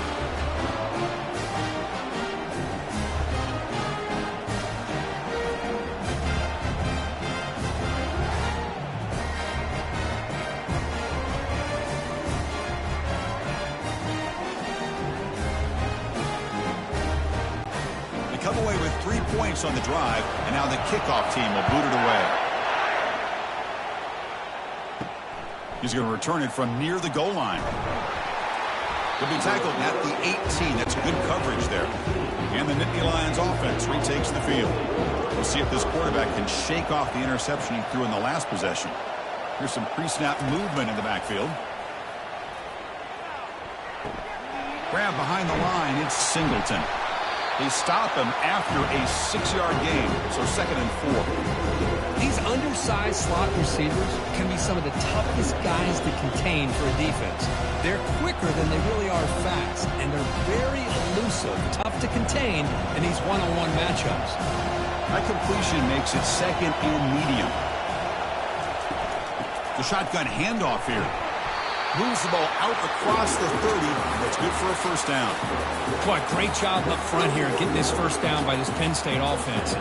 Great combination over the years that we've seen in State College. The ability to run the football with an offensive line that can get that push and a big physical back to be able to pick up those yards to get those first downs.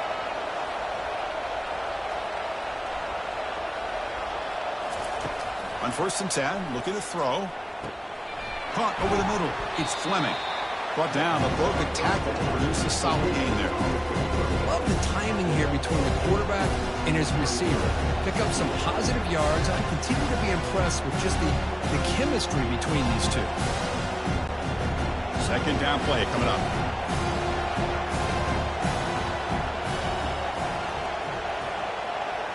To throw, it's Aller. From the pocket, delivers over the middle. They stop him at the 45, but that's good for a first down. I love how the slot receiver sets this route up. When he gets to the stem, he gives a little shoulder fake to the outside and hits that slant for a nice gain. And the Nittany Lions moving quickly down the field here.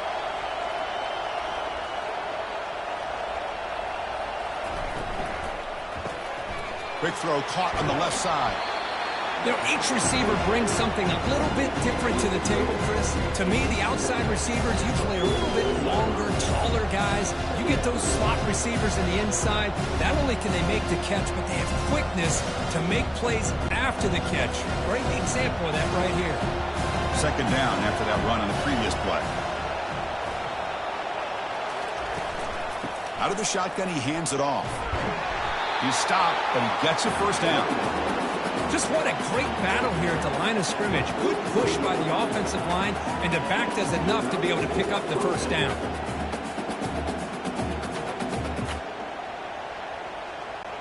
This offense has gotten going at long last. It's another 1st and 10. And he drops back in the gun. That's reeled in. It's Fleming. Finding space at the 20. They bring him down, but a big chunk of yardage on the play. We'll take a quick pause before the half as we reach the 2-minute warning. Chris, all week they heard about how fast this guy is. The defensive coordinator told them they watched the film. They've seen this guy a lot, but I think the reality of seeing it now in person, I think it's surprised them. They've got to make some adjustments to their defense, or this guy and his speed will continue to have a field day. Oh, and it's incomplete. He flat out dropped what would have been a touchdown. 2nd down coming up now.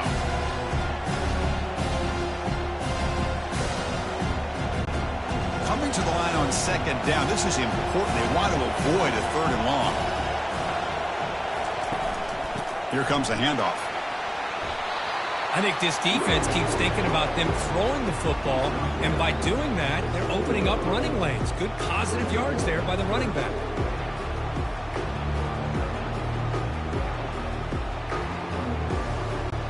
This is crucial. Defense needing a stop on 3rd down, trying to force a field goal. To the air, it's Allen. And it's caught. Touchdown, Nittany Lions.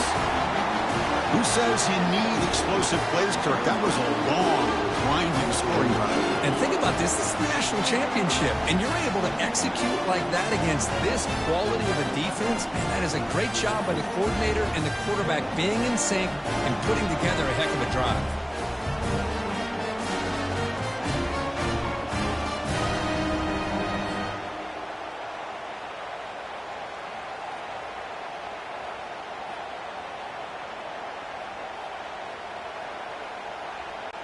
And they get set now to try the PAT.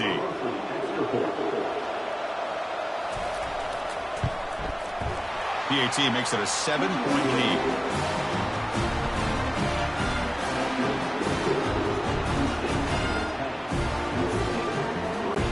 Kickoff team is on the field. Let's see if they give the returner a chance to bring this one back. And here's the return from inside the 5. And he's tackled at the 21. That's where the drive will start. And the Fighting Irish offense is back on the field. Well, it's been an entertaining first half. Not much time remaining to cut into this lead. Quarterback looks to his right and finds his man. Receiver brought down after a short pitch and catch. Just a good job here by the quarterback. Got the ball out to his receiver. His guy eats up some yards. They stay ahead of the sticks. They'll have to hurry now. Second down with the clock ticking.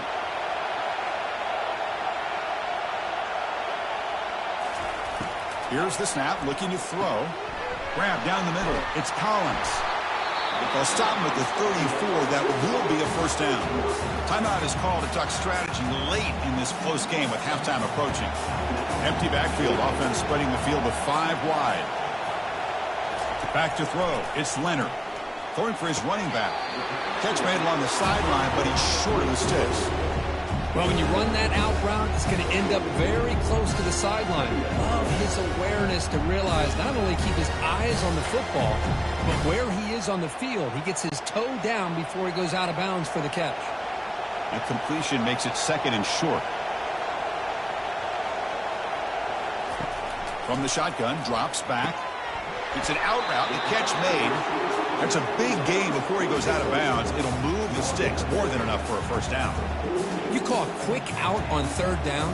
I think that tells you the confidence you have in a quarterback to be able to make that throw. And on top of that, a little surprised the defense would give that kind of cushion to be able to give him room to pick up that first down. Looking to throw it on first down. Catch made on the out route. Runner scoots out of bounds after gaining decent yards. Anytime a quarterback and a receiver are in sync, you got a chance to make a very successful play. Great job here by the offense. A completion sets up a second down play.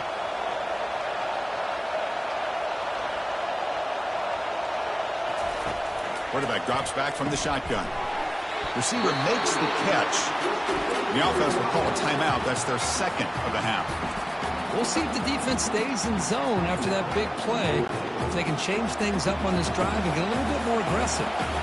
Notre Dame getting set with a 1st and 10 now.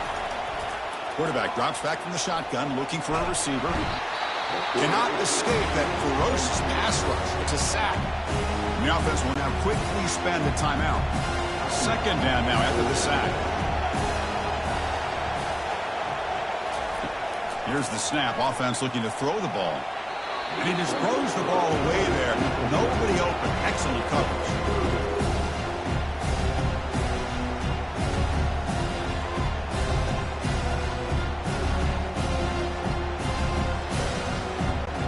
Eighth play of the drive coming up, but a long way to go on third down. Looking to pass. It's Leonard. And he decides to just throw it away. That's going to bring up fourth down now.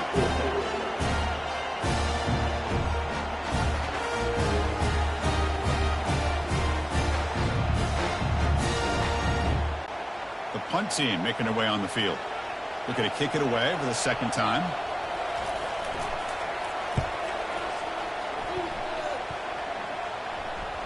That one lands and bounces out of bounds.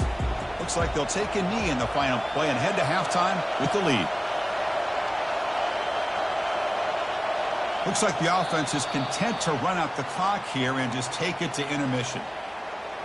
The minute's going to wrap up the first half here. Let's kick it now to Kevin Connors with our halftime update. Chris, thanks. What else might we expect in a game of this magnitude? Everything on the line, the eyes of the sports world on this battle with the coveted gold trophy at stake. And it's been said football is a game of inches, and guess what? Based on the comparison between third down conversion rate today and the average yard per play, how can you argue that? I mean, the low-lying fruit is to look at some of the explosive plays we've seen in panic. But really, this game is going to come down to which team is more efficient when they have the ball and how they play when it matters most. And with that, let's send it back to Chris and Kirk. Fellas, hard to believe we're only one half away from crowning a national champion. Bringing it out, it's Love. Tackled at the 13. Not great field position to start the drive. So here comes the Notre Dame offense back onto the field. First play of the third quarter is a handoff. And he breaks the tackle on the way to a solid gain there. It's a good, solid gain, 5 or 6 yards. Love to see that from the running game.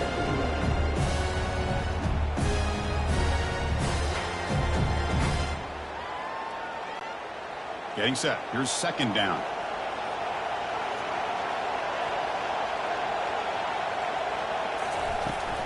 It's a shotgun run call. A change of direction. He's tackled short of the 30, but that's good enough for a first down. The offense looks fired up to begin the second half. That's the kind of play they've needed to give them a spark.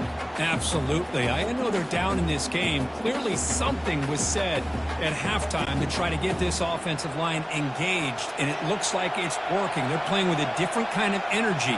Let's see if they can do it again. And then first down, they go right back to him. And he'll maybe get back to the line of scrimmage, but no more than that. Well, they keep trying to run the football, and they keep getting dominated at the line of scrimmage. That has been a theme throughout this entire game. We've talked about it earlier in the game. It's not changing at all. They've become one-dimensional, and I think it's allowed this defense to really lock in on that quarterback. On the toss play, runner moving left. Breaks loose at the 40. Jukes to get past the man. Heads out of bounds after a solid gain, more than enough to pick up a first down. The old toss play, Chris, as you know, this used to be really a popular play in college football when teams ran this out of the I formation. Now in college football, you see them running out of pretty much any formation. But the key still is being able to seal the edge, whether it's your tight end or your offensive tackle, to allow the back to get to the corner. It's a 1-yard gain, 2nd and 9 coming up.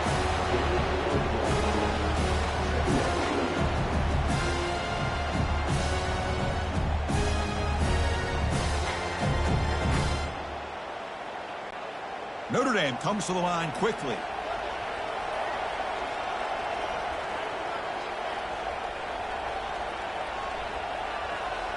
Send the back in motion.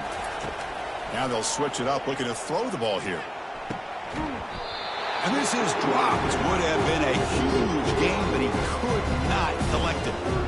Chris, I got to be honest. I mean, this is the national championship. We've seen so much out of this quarterback throughout the year and these receivers, and yet here in this biggest stage, they cannot do anything through the air. The timing is off. Now, again, you got to give credit to the defense, but I'm just shocked to see the way they're performing today. Tried to press the ball deep, but it's incomplete. Oh, my gosh, Chris, a missed opportunity to your best receiver with that speed. I'll tell you this, I'm shocked that he actually overthrew him. If anything, I'd expect him to underthrow a fleet-footed receiver like this, but he must have anticipated that his receiver could go get it and just misses him. And they'll kick it away here. And the punt lands out of bounds. Let's see exactly where they'll spot it here. And the Penn State offense comes back on the field. This has been an uphill battle for both offenses. Let's see if they can get it going this time. This is an example of a quarterback and his offense just taking what the defense gives you. Not a huge play, but positive yards. The defense wants to give that throw to you. Take it, get the ball to your receiver, stay ahead of the sticks. That completion makes it second and short. It's a draw play. That's a nice tackle there by the senior.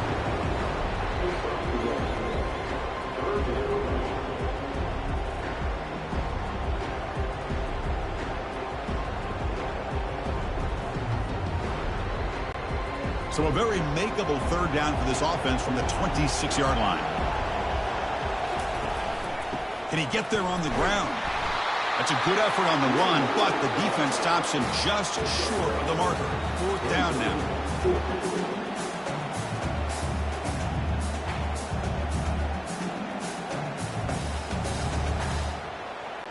The Nittany Lions will send their punt team onto the field.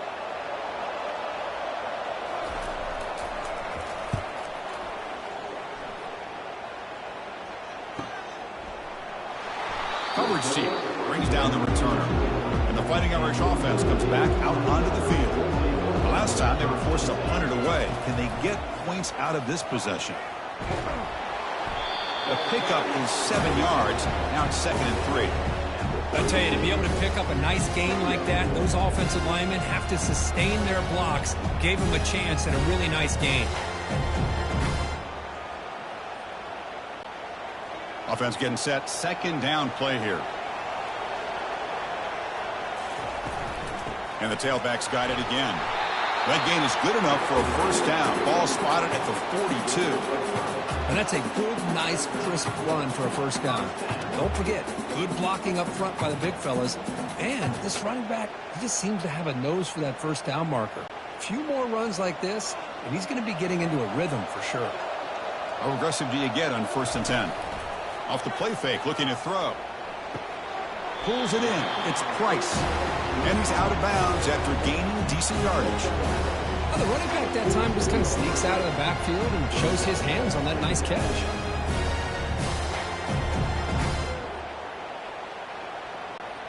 Now it's 2nd down here.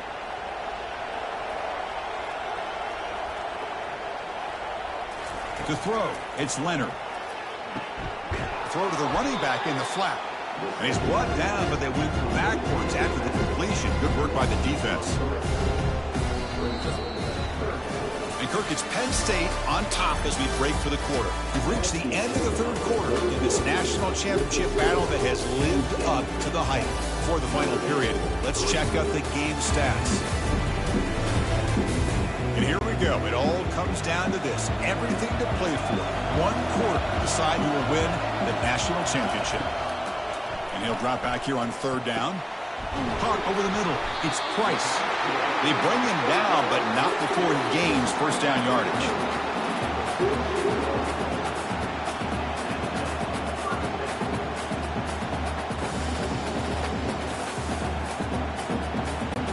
This Notre Dame offense is moving quickly down the field.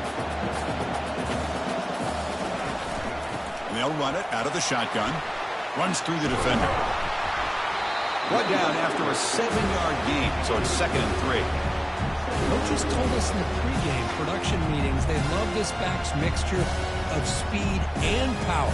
We know about the speed, but he also showed the ability to break tackles on that run. Offense getting set up. Here's 2nd down.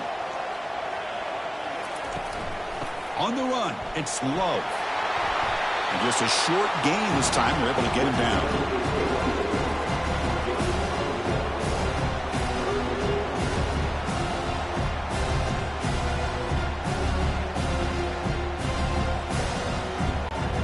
A crucial play in this game. It's 3rd down and 2. Oh, and he can't quite hold on. A great chance for their first interception here today. But it's going to bring up 4th down. Oh, he just missed his receiver there on 3rd and short. Now you got to think in the 4th quarter, 4th and short, you got to try to cut into this lead. You might want to go for this here to keep thinking about 6 points.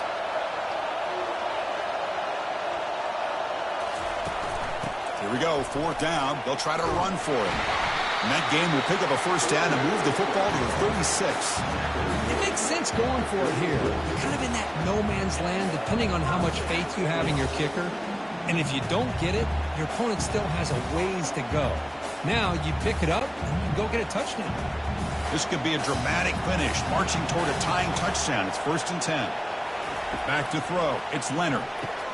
And it's incomplete. He dropped the first down pass over the middle. What a hit there by the defender. Tough for the receiver to hold on to the football when he has that kind of contact. Good, clean play by the defense. Offense getting set. It's 2nd down.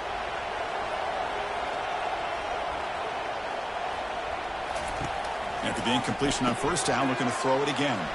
Short connection to the tight end here. Tackle made after a big gain. Well, this is what coaches love to see. A quarterback with the ability to read the defense properly and then just get it to the open man. Sometimes it sounds simple, but it's tough to execute.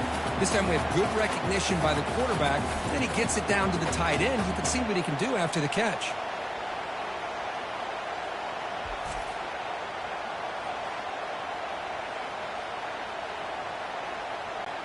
Notre Dame comes to the line quickly.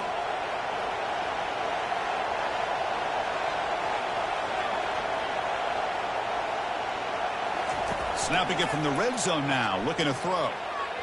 And the defender gets a hand in there to break the pass up.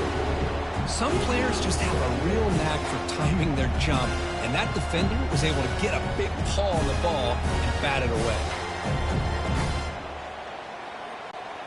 So 2nd and 10 after the previous play. The quarterback's got it on the option. Fights off the defender. He shows off the juking ability, but not much room to run. It's a short game. Well, this guy's got some wiggle, and you can see there he's got some power. He's able to break through one arm tackle, but the secondary comes up to finish him off. So here we go, 3rd down in the red zone, the kind of play that decides football games. On 3rd down, he drops to throw. Trying to get the throw off. Just gets the pass away, but took a shot that time. Oh, Chris, the quarterback and the receiver just not quite on the same page there on that 3rd down and long. But at this point in the game, you got to consider going for this. They need a touchdown. Here we are late in a one-score game, and they're going to go for it on 4th down. To the air, it's Leonard. Looking to the end zone. And it's incomplete as the defense gets a big 4th down stop. 1st down here, the offense has time for one more play before the 2-minute warning. On 1st and 10, they'll look to throw it.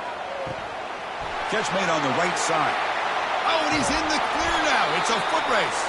They bring him down, but not before an explosive play through this offense through the air.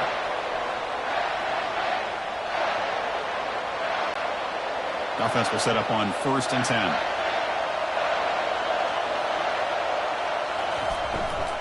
Use the running game to chew on this clock now. Tackle behind the line. It's a loss of 2. And now it's the defense that calls timeout here, trying to get organized and preserve as much clock as possible.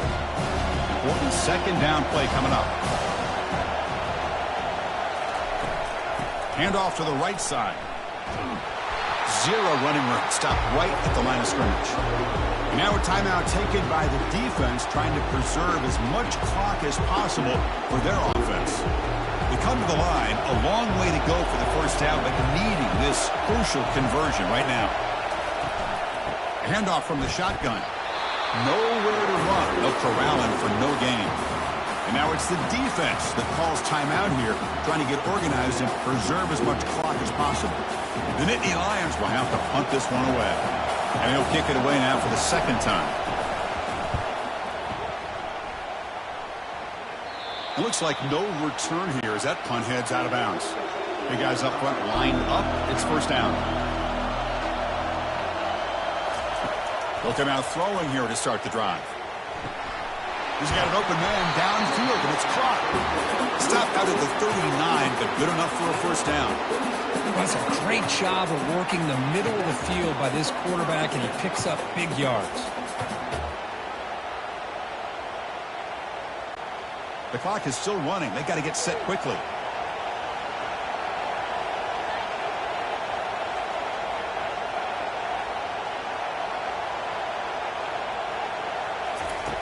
Here comes a first down pass attempt. But they can't make the connection. Ball's incomplete. Well, that's everything you want to see from an offense. Great execution. The line gave the quarterback time. Quarterback makes a great read, throws it to his guy, and the receiver drops it. Now he's going to have to shake that off and get ready to make that next play. What's the play call here on second down for this offense? Dropping back, it's Leonard. He'll be taken down. The defense rises up with the sack in a crucial moment. Well, here we are in the national championship, and you always talk about offense, and it is. It's become an offensive game, but how fitting to see this defense. This team has a nice lead, and a large portion of that has to do with the way they've been able to get after this quarterback. That's the second sack in this game. With the catch, it's Mitchell. He stopped short of the marker, so it's fourth down now. Man, give the defense a lot of credit. You're taking away the elite receiver. That primary target forces the quarterback to find a second or third option. He gets positive yards. But anytime you can take away the big play late in the game, it's going to help you be able to secure victory.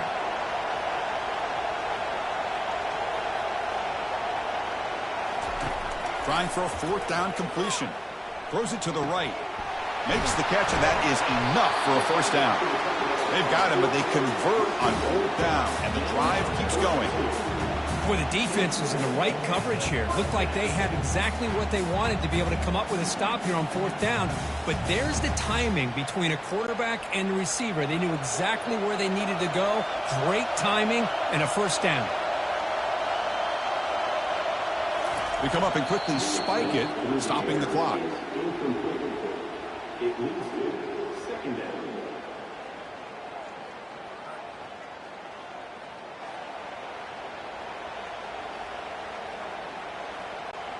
Here's the second down play.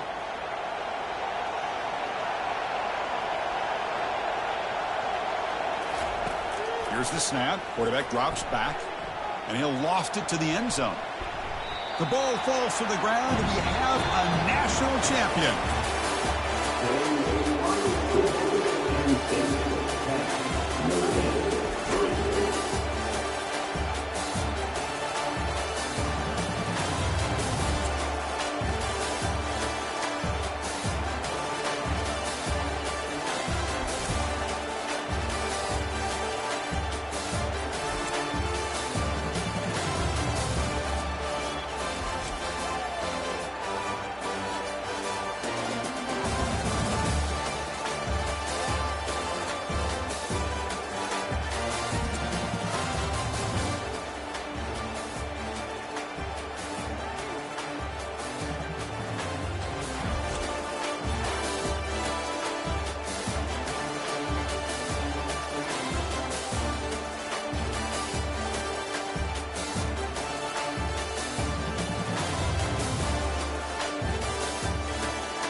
Welcome, everyone, to a piece of college football history as we crown this season's national champion.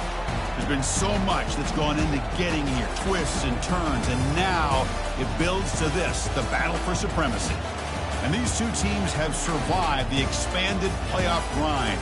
They have battled through a regular season, multiple playoff victories, all sorts of challenges and adversity, and they've arrived at this moment, the battle for that precious trophy.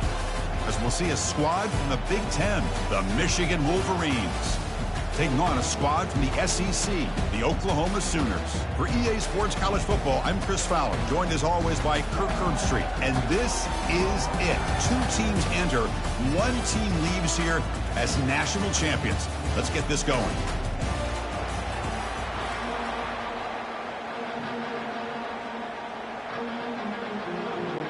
The kickoff team is out there, and you can feel the energy. One game to determine the national championship. And he takes this from inside the 5. And he stopped at the 19. Good job by the coverage team. So the Michigan Wolverines offense will have the football first here. And there comes the star running back onto the field. He is a special talent. You talk to opponents, he's always the focal point when they face this offense. Boy, Chris, this guy is special. It's almost like he floats across the field. I mean, I don't think anyone can take him down in the open field. He's the guy that teams try to key on, but sometimes it feels as though no one can contain him. Nice job here of controlling the line of scrimmage by this offensive line. The back does what he needs to do to get positive yards on first down. Second down after that run on the previous play.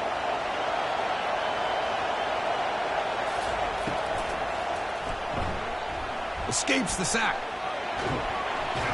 He stopped just short of that first down marker, inches away from it.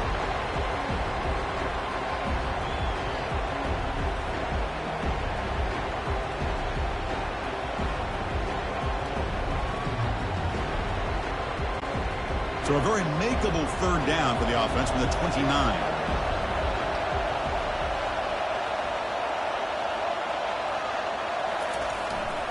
Try and muscle for the first down. The Wolverines look to keep this drive moving. Well, if you're going to win a national championship, when you get to third downs, you've got to find a way to convert. And here on this opening drive, it's exactly what this offense has been able to do. This time on the ground, keep those sticks moving. And the Wolverines starting a new series here on 1st and 10. Back to pass. It's Orji. Lets it go. He's got it for a big gain. And an explosive play. Stop finally made across midfield at the 44. Boy, Chris, you watch a completion like that with the efficiency, it makes you kind of think back to all the quarterbacks and receivers that they've had who made it look this easy. Of course, you start with Tom Brady, but think of the year Brian Griese had, 1997, that national championship year. Chad Henne going back to Elvis Grbac and all the great receivers. So this is within the... They got him. Defense comes up with a sack. This is exactly how you can slow down the momentum and a rhythm of an offense. You got to get some tackles for a loss and some sacks. This time, they come up with a sack by getting after that quarterback.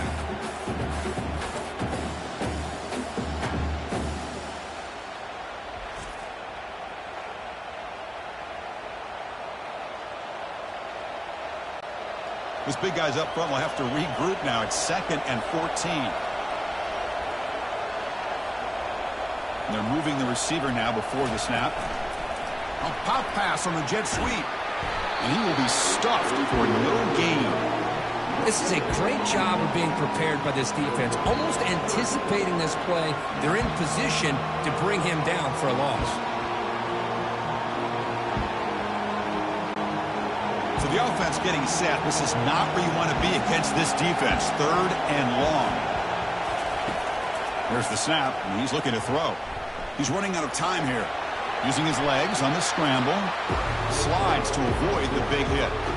Well, they did a good job of getting pressure on the quarterback, but, man, make the play. Bring him down. Instead, they give up positive yards here on the scramble. Out comes the field goal team to give it a shot. This is a long way out. No, the kicker has good range, but this one is from 59 yards away. Field goal try, no good. With that miss, the score remains the same. Boy, this guy's usually more reliable than this. I thought that was going to be an easy field goal and 3 points, but instead, he misses, so you walk away with nothing.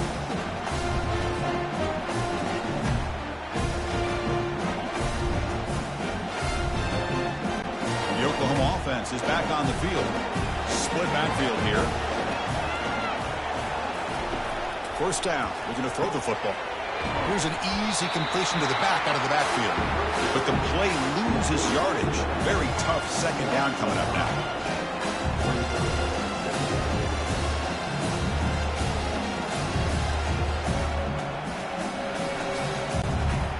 Offense behind the sticks facing a second and long. Ending off on the draw play. That run moves the ball across the 40.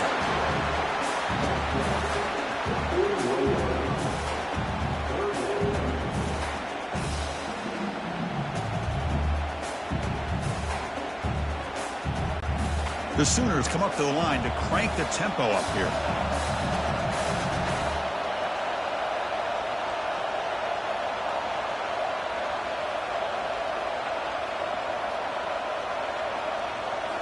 Looking downfield, it's Arnold trying to extend the play. Defense able to stop him. It's 4th down now.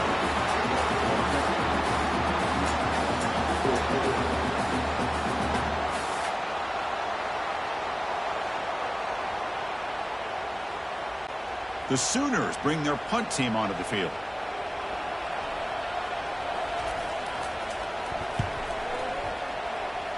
The punt heads out of bounds, taking the dangerous returner out of play here. And the Wolverines offense is back on the field. They need something out of this possession. The last time they settled for a field goal attempt, but then they missed it. And the ball is handed off out of the shotgun. Tough running to avoid a loss, but just barely gets back to the line of scrimmage.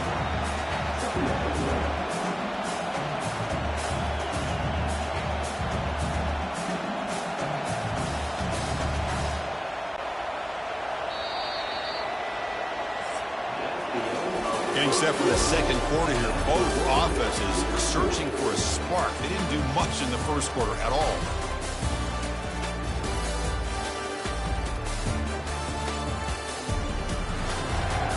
As we get lined up here for quarter number 2, we'll see if the offenses can get going. They didn't do much in the opening quarter. And he's got it again. Solid run, tackled at the 45-yard line. Just love watching this back run. Gets behind that offensive line, lowers his pads, and it's a nice, solid gain.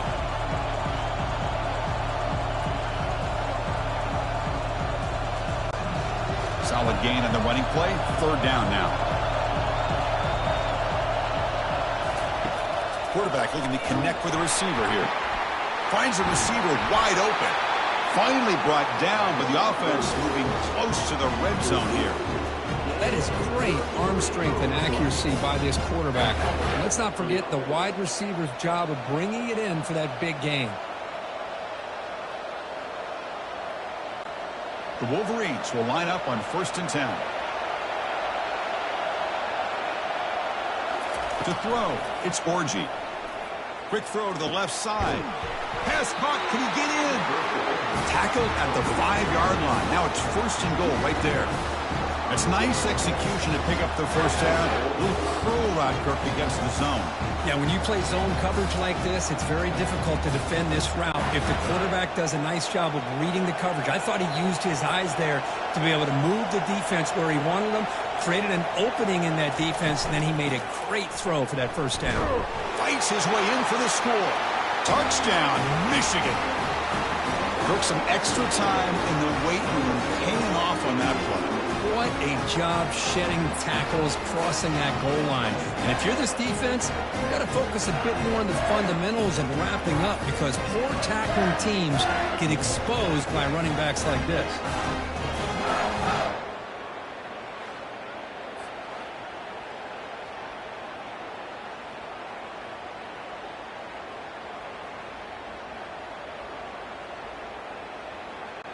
Here's the point after attempt.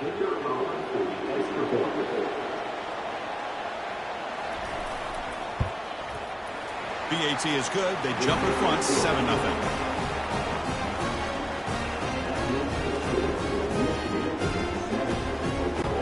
Now they get set to kick it away.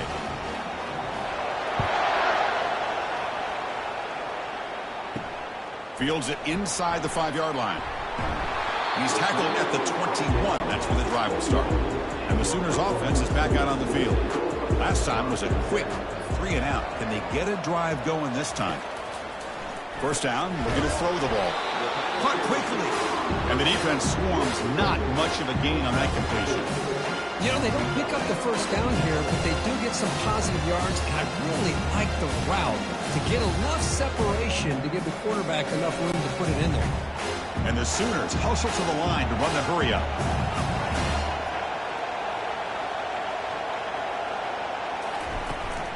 Out of the shotgun, he'll hand it off.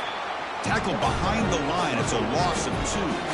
Well, they get stuffed at the line of scrimmage here. That's going to bring up a third down play for this offense. And, hey, I know it's the first half, but with the way this defense is playing and the fact that they have a nice lead, this is an important third down to try to convert here. They're backed up here trying to make something happen on 3rd and long. Dropping back, looking to throw for the first down. That's caught. It's Anderson. Not much after the catch, but it is good enough for a first down. And you just continue to see the chemistry between these two. And they told us yesterday in our production meeting, they spent hours and hours of working and developing that chemistry and that rhythm by throwing together throughout those summer months. And, man, it's starting to really pay off. He's become his security blanket for the quarterback, and especially on 3rd down, get him the ball.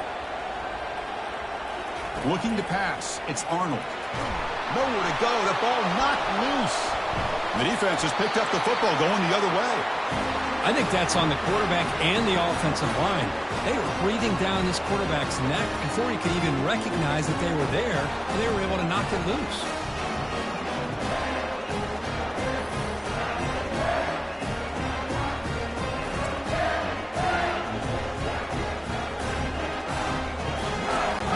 First down here. Time for one more play before the clock stops for the 2-minute warning. The pre-snap motion from the offense. They flip it to him on the jet sweep. Got space looking for the end zone here. And he'll get there. Touchdown, Wolverines.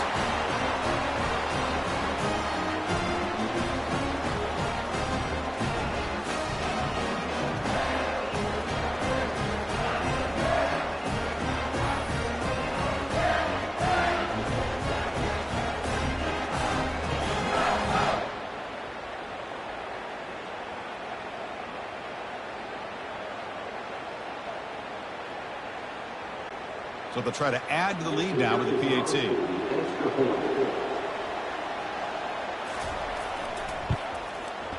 And the kick is up and good. They tack on a point to their lead.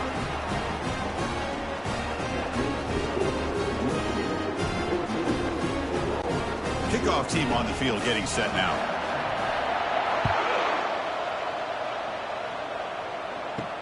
Looks like he'll try to make a play with the return. He'll be tackled at the 18. That's good coverage there. And the Sooners offense is back on the field.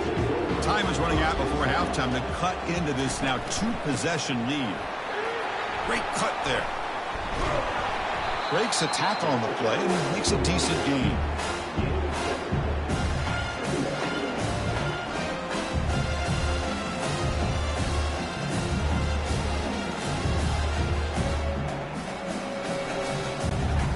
Crank up the tempo here with the clock ticking down. 2nd down. Looking downfield, it's Arnold. Looks to the left, and it's complete. A timeout is called in the stage late here in the 2nd quarter. Offense keeps moving. It's a completion for a first down.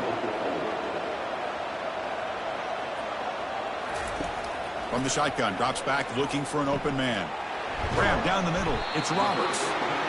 They tackle him, but not before he makes the 45. A solid gain. As the tight end flex out into the slot, looking for a matchup there, Kirk. Well, it is a matchup because he has the size where he's very difficult to be able to match up for his safety. and he's got the speed to be able to outrun a linebacker. That's why they like to flex him out like that and be able to pick up nice big gains like this. On 1st and 10 here, looking to throw the ball. Oh, downfield catch made on the left side. And a big gain before he goes out of bounds. The offense keeps churning, gets a fresh set of downs. You know, we talked this week with the offensive coordinator about what makes this receiver so special. He kept referring to his route running. Here's an example of that. Great route, enough separation to give the quarterback a nice lane to throw the football. From the shotgun, handoff inside.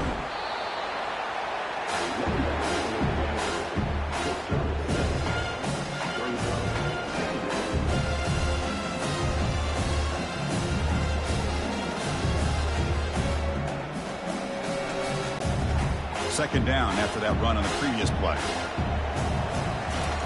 From the shotgun, he's probing the secondary. Quick throw, catch made on the out route. It's a big gain before he goes out of bounds. It'll move the sticks, more than enough for a first down. Well, that's exactly what you need to do as a receiver in these kind of situations near the end of the half. Get some positive yards, but also stopping the clock is just as important. About time this offense gets going. It's a 1st and 10. Shotgun formation. Here's an inside handoff. And a quick timeout call by the offense after the play. Well, another short gain for this offense on the ground, and you got to give a lot of credit to the defense. They have really negated that aspect of this offense the entire first half and really making them one-dimensional. And if that does... And that pass rush has trapped him into sack. Chris, that is textbook by this defense in man-to-man coverage. Nowhere to go for this quarterback. He's looking around everywhere to find an open man. By the time he figures it out, it's a sack for the defense.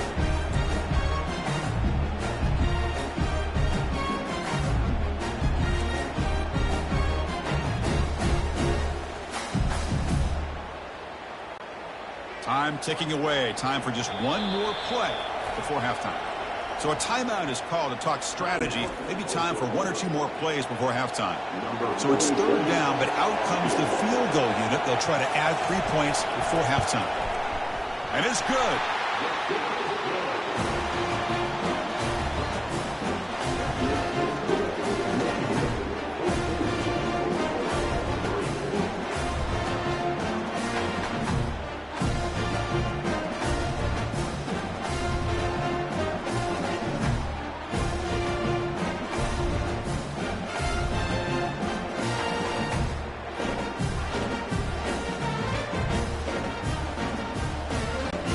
So here's the kickoff now. Offense settling for 3, tacking on a little bit of momentum before the halftime break. He'll return it from inside the 10-yard line. He'll be brought down, and that will wrap up the first half of play. And that will do it for the first half here. Kevin Connors now has our halftime update. Chris, thanks. What else might we expect in a game of this magnitude? Everything on the line, the eyes of the sports world on this battle with the coveted gold trophy at stake. And I get it. A lot of coaches will say the difference between winning and losing comes down to stopping big plays and getting big plays. But if you ask me, it's more about how good you are on 3rd down and how efficient you are in keeping drives alive. Those 2 stats can help you break the will of even the best defenses and help you come out on top. And with that, let's send it back to Chris and Kirk in the booth. Fellas, hard to believe we're only 1/2 away from crowning a national champion. And it's fielded. Returner trying to make something happen. And the returner brought down by the coverage team there. Okay, so here comes the Oklahoma offense back on the field. First play of the drive, looking to throw the football. Airing this one out toward the sideline. Aggressive call, a deep shot on 1st down, but incomplete. Well, close to coming up with a big play. I love this call here to start this second half because I think it not only did he come close to hitting a big play, but I think it also pushes those safeties back. It can open up the running game. Second down play coming up for this offense. And he's back to throw again after that incompletion on 1st down. Dump off caught by the running back. And he'll make his way out of bounds after gaining decent yardage.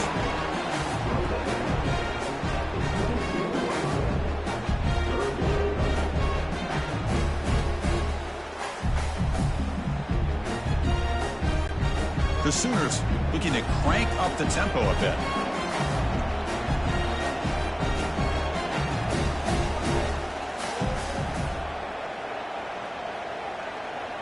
Motion by the back. Defense better adjust. The shotgun running play call. The Sooners pick up enough yardage for a fresh set of downs. Good job up front by that offensive line getting a good push to be able to allow the back to pick up this first down. This is an important drive for this offense. Now that they got a first down, they can open up this playbook and keep attacking this defense. And the Sooners have 1st and 10 here.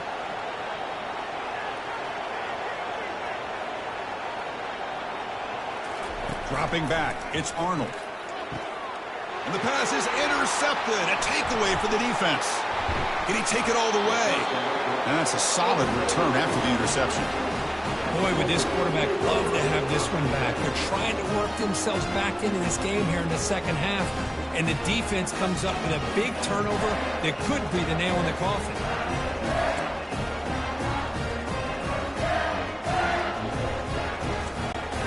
And the Michigan offense comes back out on the field. They were able to punch it in the end zone last time, looking to do the same thing here to see if the defense can make adjustments. Looking for a gap. It's Edwards.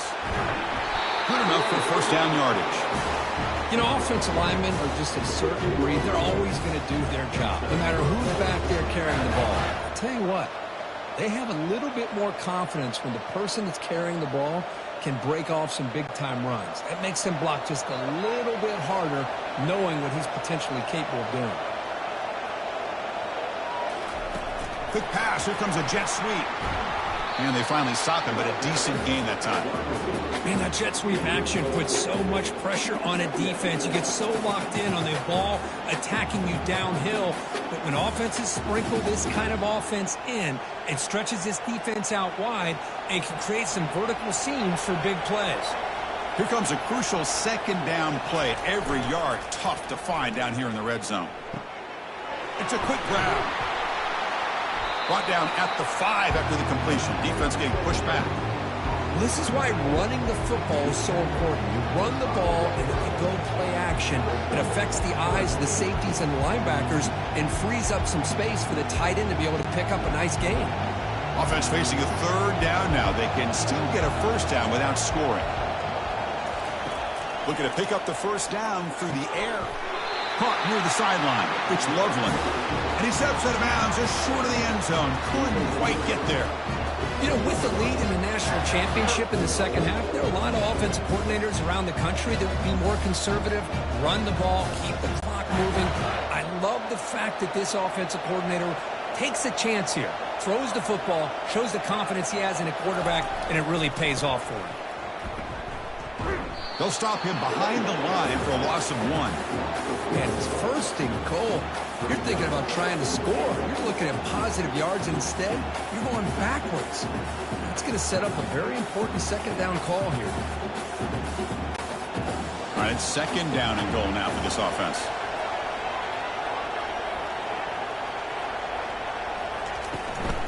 On the ground, trying to power toward the goal line. And test the middle and get stuffed. That is just not open for business today. That back just had nowhere to go. Got to give credit to the defense and their run fits on that play. This defense is making it tough. Ball still at the 3. It's 3rd and goal. We'll try to muscle toward the end zone on the ground. And the play goes nowhere. Picked up about a yard, but it'll be 4th down. Well, Chris, they come up short of the goal line here, but they've got to still consider going for it. You could try to punch it in from the 2, or I'm sure they've got a couple good handful of 2-point conversion plays that they could use for this kind of situation. Let's see what they can dial up. On the ground, trying to muscle it across the line. Oh, they've stopped him short. What a 4th down play, and they will take over on downs now. First play of the drive, they look to the right. He's free around the 15. They bring him down, but an explosive play by this offense. Big game. When they're throwing the football like this, it is really hard to defend this offense because of the timing of the quarterback with his wide receivers. Another good example of it there for the first down. Makes me harken back to guys like Sam Bradford and Jason White, their Heisman campaigns and the accuracy that they threw the football with. Great example of that right here by this OU quarterback. Looking to throw. It's Arnold. Receiver looks it in. It's complete. They bring him down after a short gain there.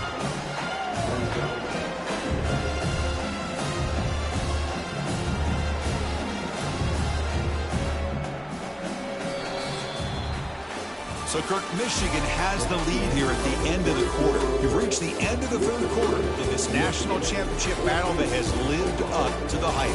For the final period, let's check out the game stats. As we head to the final quarter of this showdown, we're going to find out who can really make the plays when it counts the most. Play action fake, looking to throw. And he cannot escape the defense with a sack. Between the defensive scheme and the athletic ability of this front and the linebackers getting pressure as well, the way they've been able to harass this quarterback has a lot to do with why they're enjoying such a big lead in the national title. The Sooners come up to the line in the hurry-up.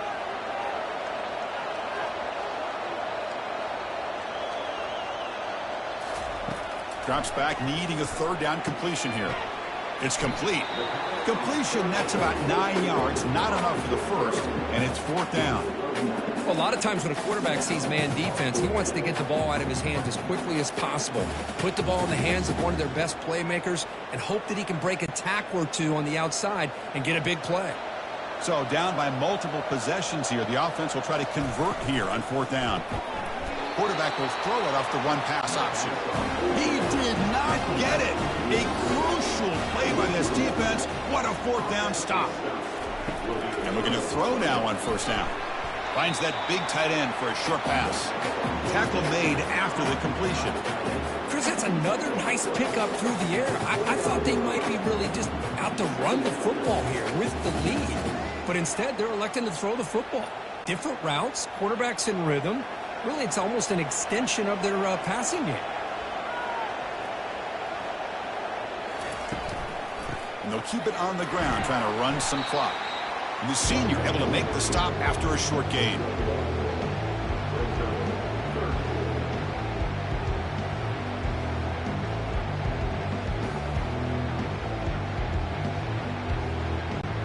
So it's third and short from the opponent's 28. Let's see what the play call is here. They're already in field goal range, but thinking about the end zone.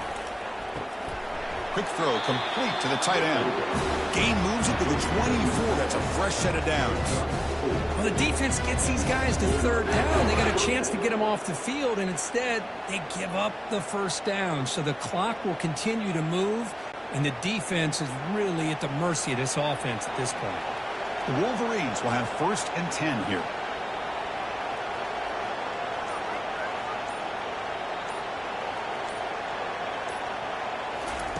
A pop pass on the jet sweep. The defense all over it. They stop him right at the line. Well, that's one of those plays that works better against certain defensive looks, but not every defense is the same. They were all over that one. Let's see if they continue to attack to the outside on the perimeter to set something up downfield. Second down here. Time for one more play before the 2-minute warning. And that's the 2-minute warning. And this offense looking to run out the clock and secure an impressive win here today. Second down after that previous play.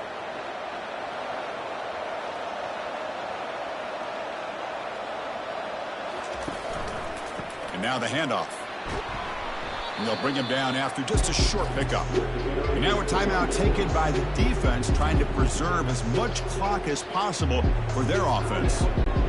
Now it's third and short from the 24. One of those line of scrimmage battles that could help decide this game. Handoff to the back. And the play goes nowhere. Picked up about a yard, but it'll be fourth down. And now it's the defense that calls timeout here, trying to get organized and preserve as much clock as possible. So a field goal attempt coming up now.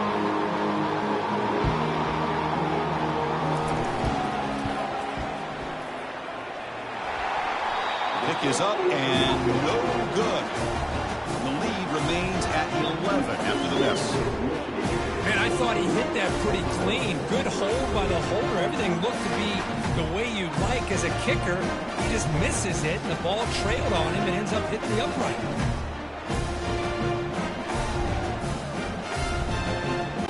The Oklahoma offense is back on the field. Offense out for the first play of the drive, beginning at the 22. On 1st and 10, looking to throw. Looks over the middle, and that's complete. Tackled quickly after the catch. He'll be short of the marker.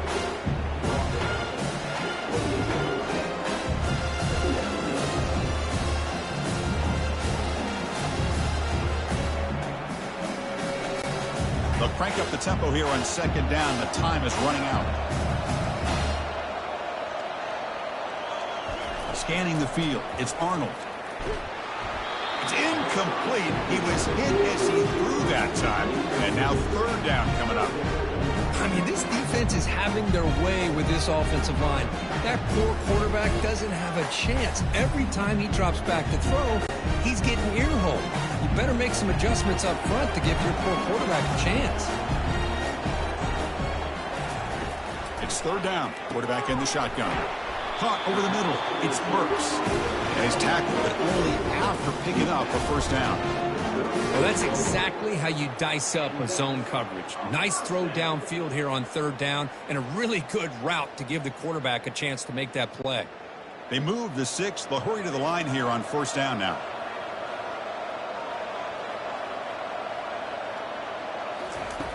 Quarterback drops back. We're going to test the secondary. Grab down the middle. It's Anthony. Big play. Moves the ball all the way to the plus 35. But a lot of times college quarterbacks, they're more comfortable working to the outside. Here's an example of a quarterback with a full field read, and he hits a big play in the middle. Now they've got to hustle to the line and get set.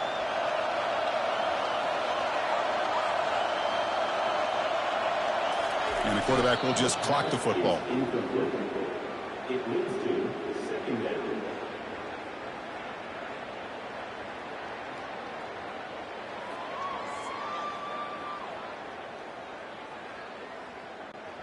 Second down play coming up.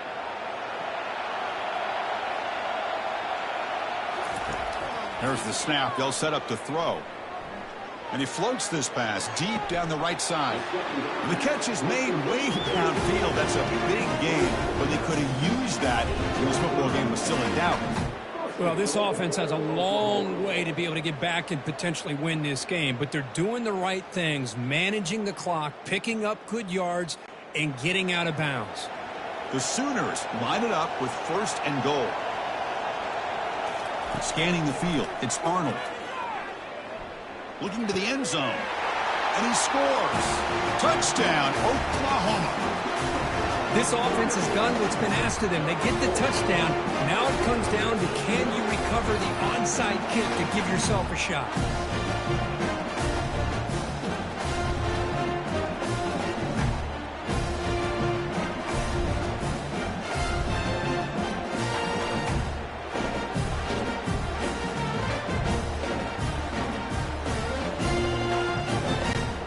PAT doesn't do much good, so they'll set up for the 2-point conversion, trying to cut the lead to a field goal here in the late going.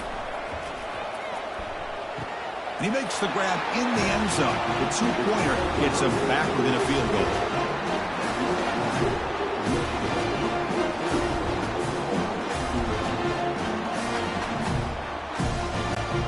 I believe they're going to line up here and go for the onside kick.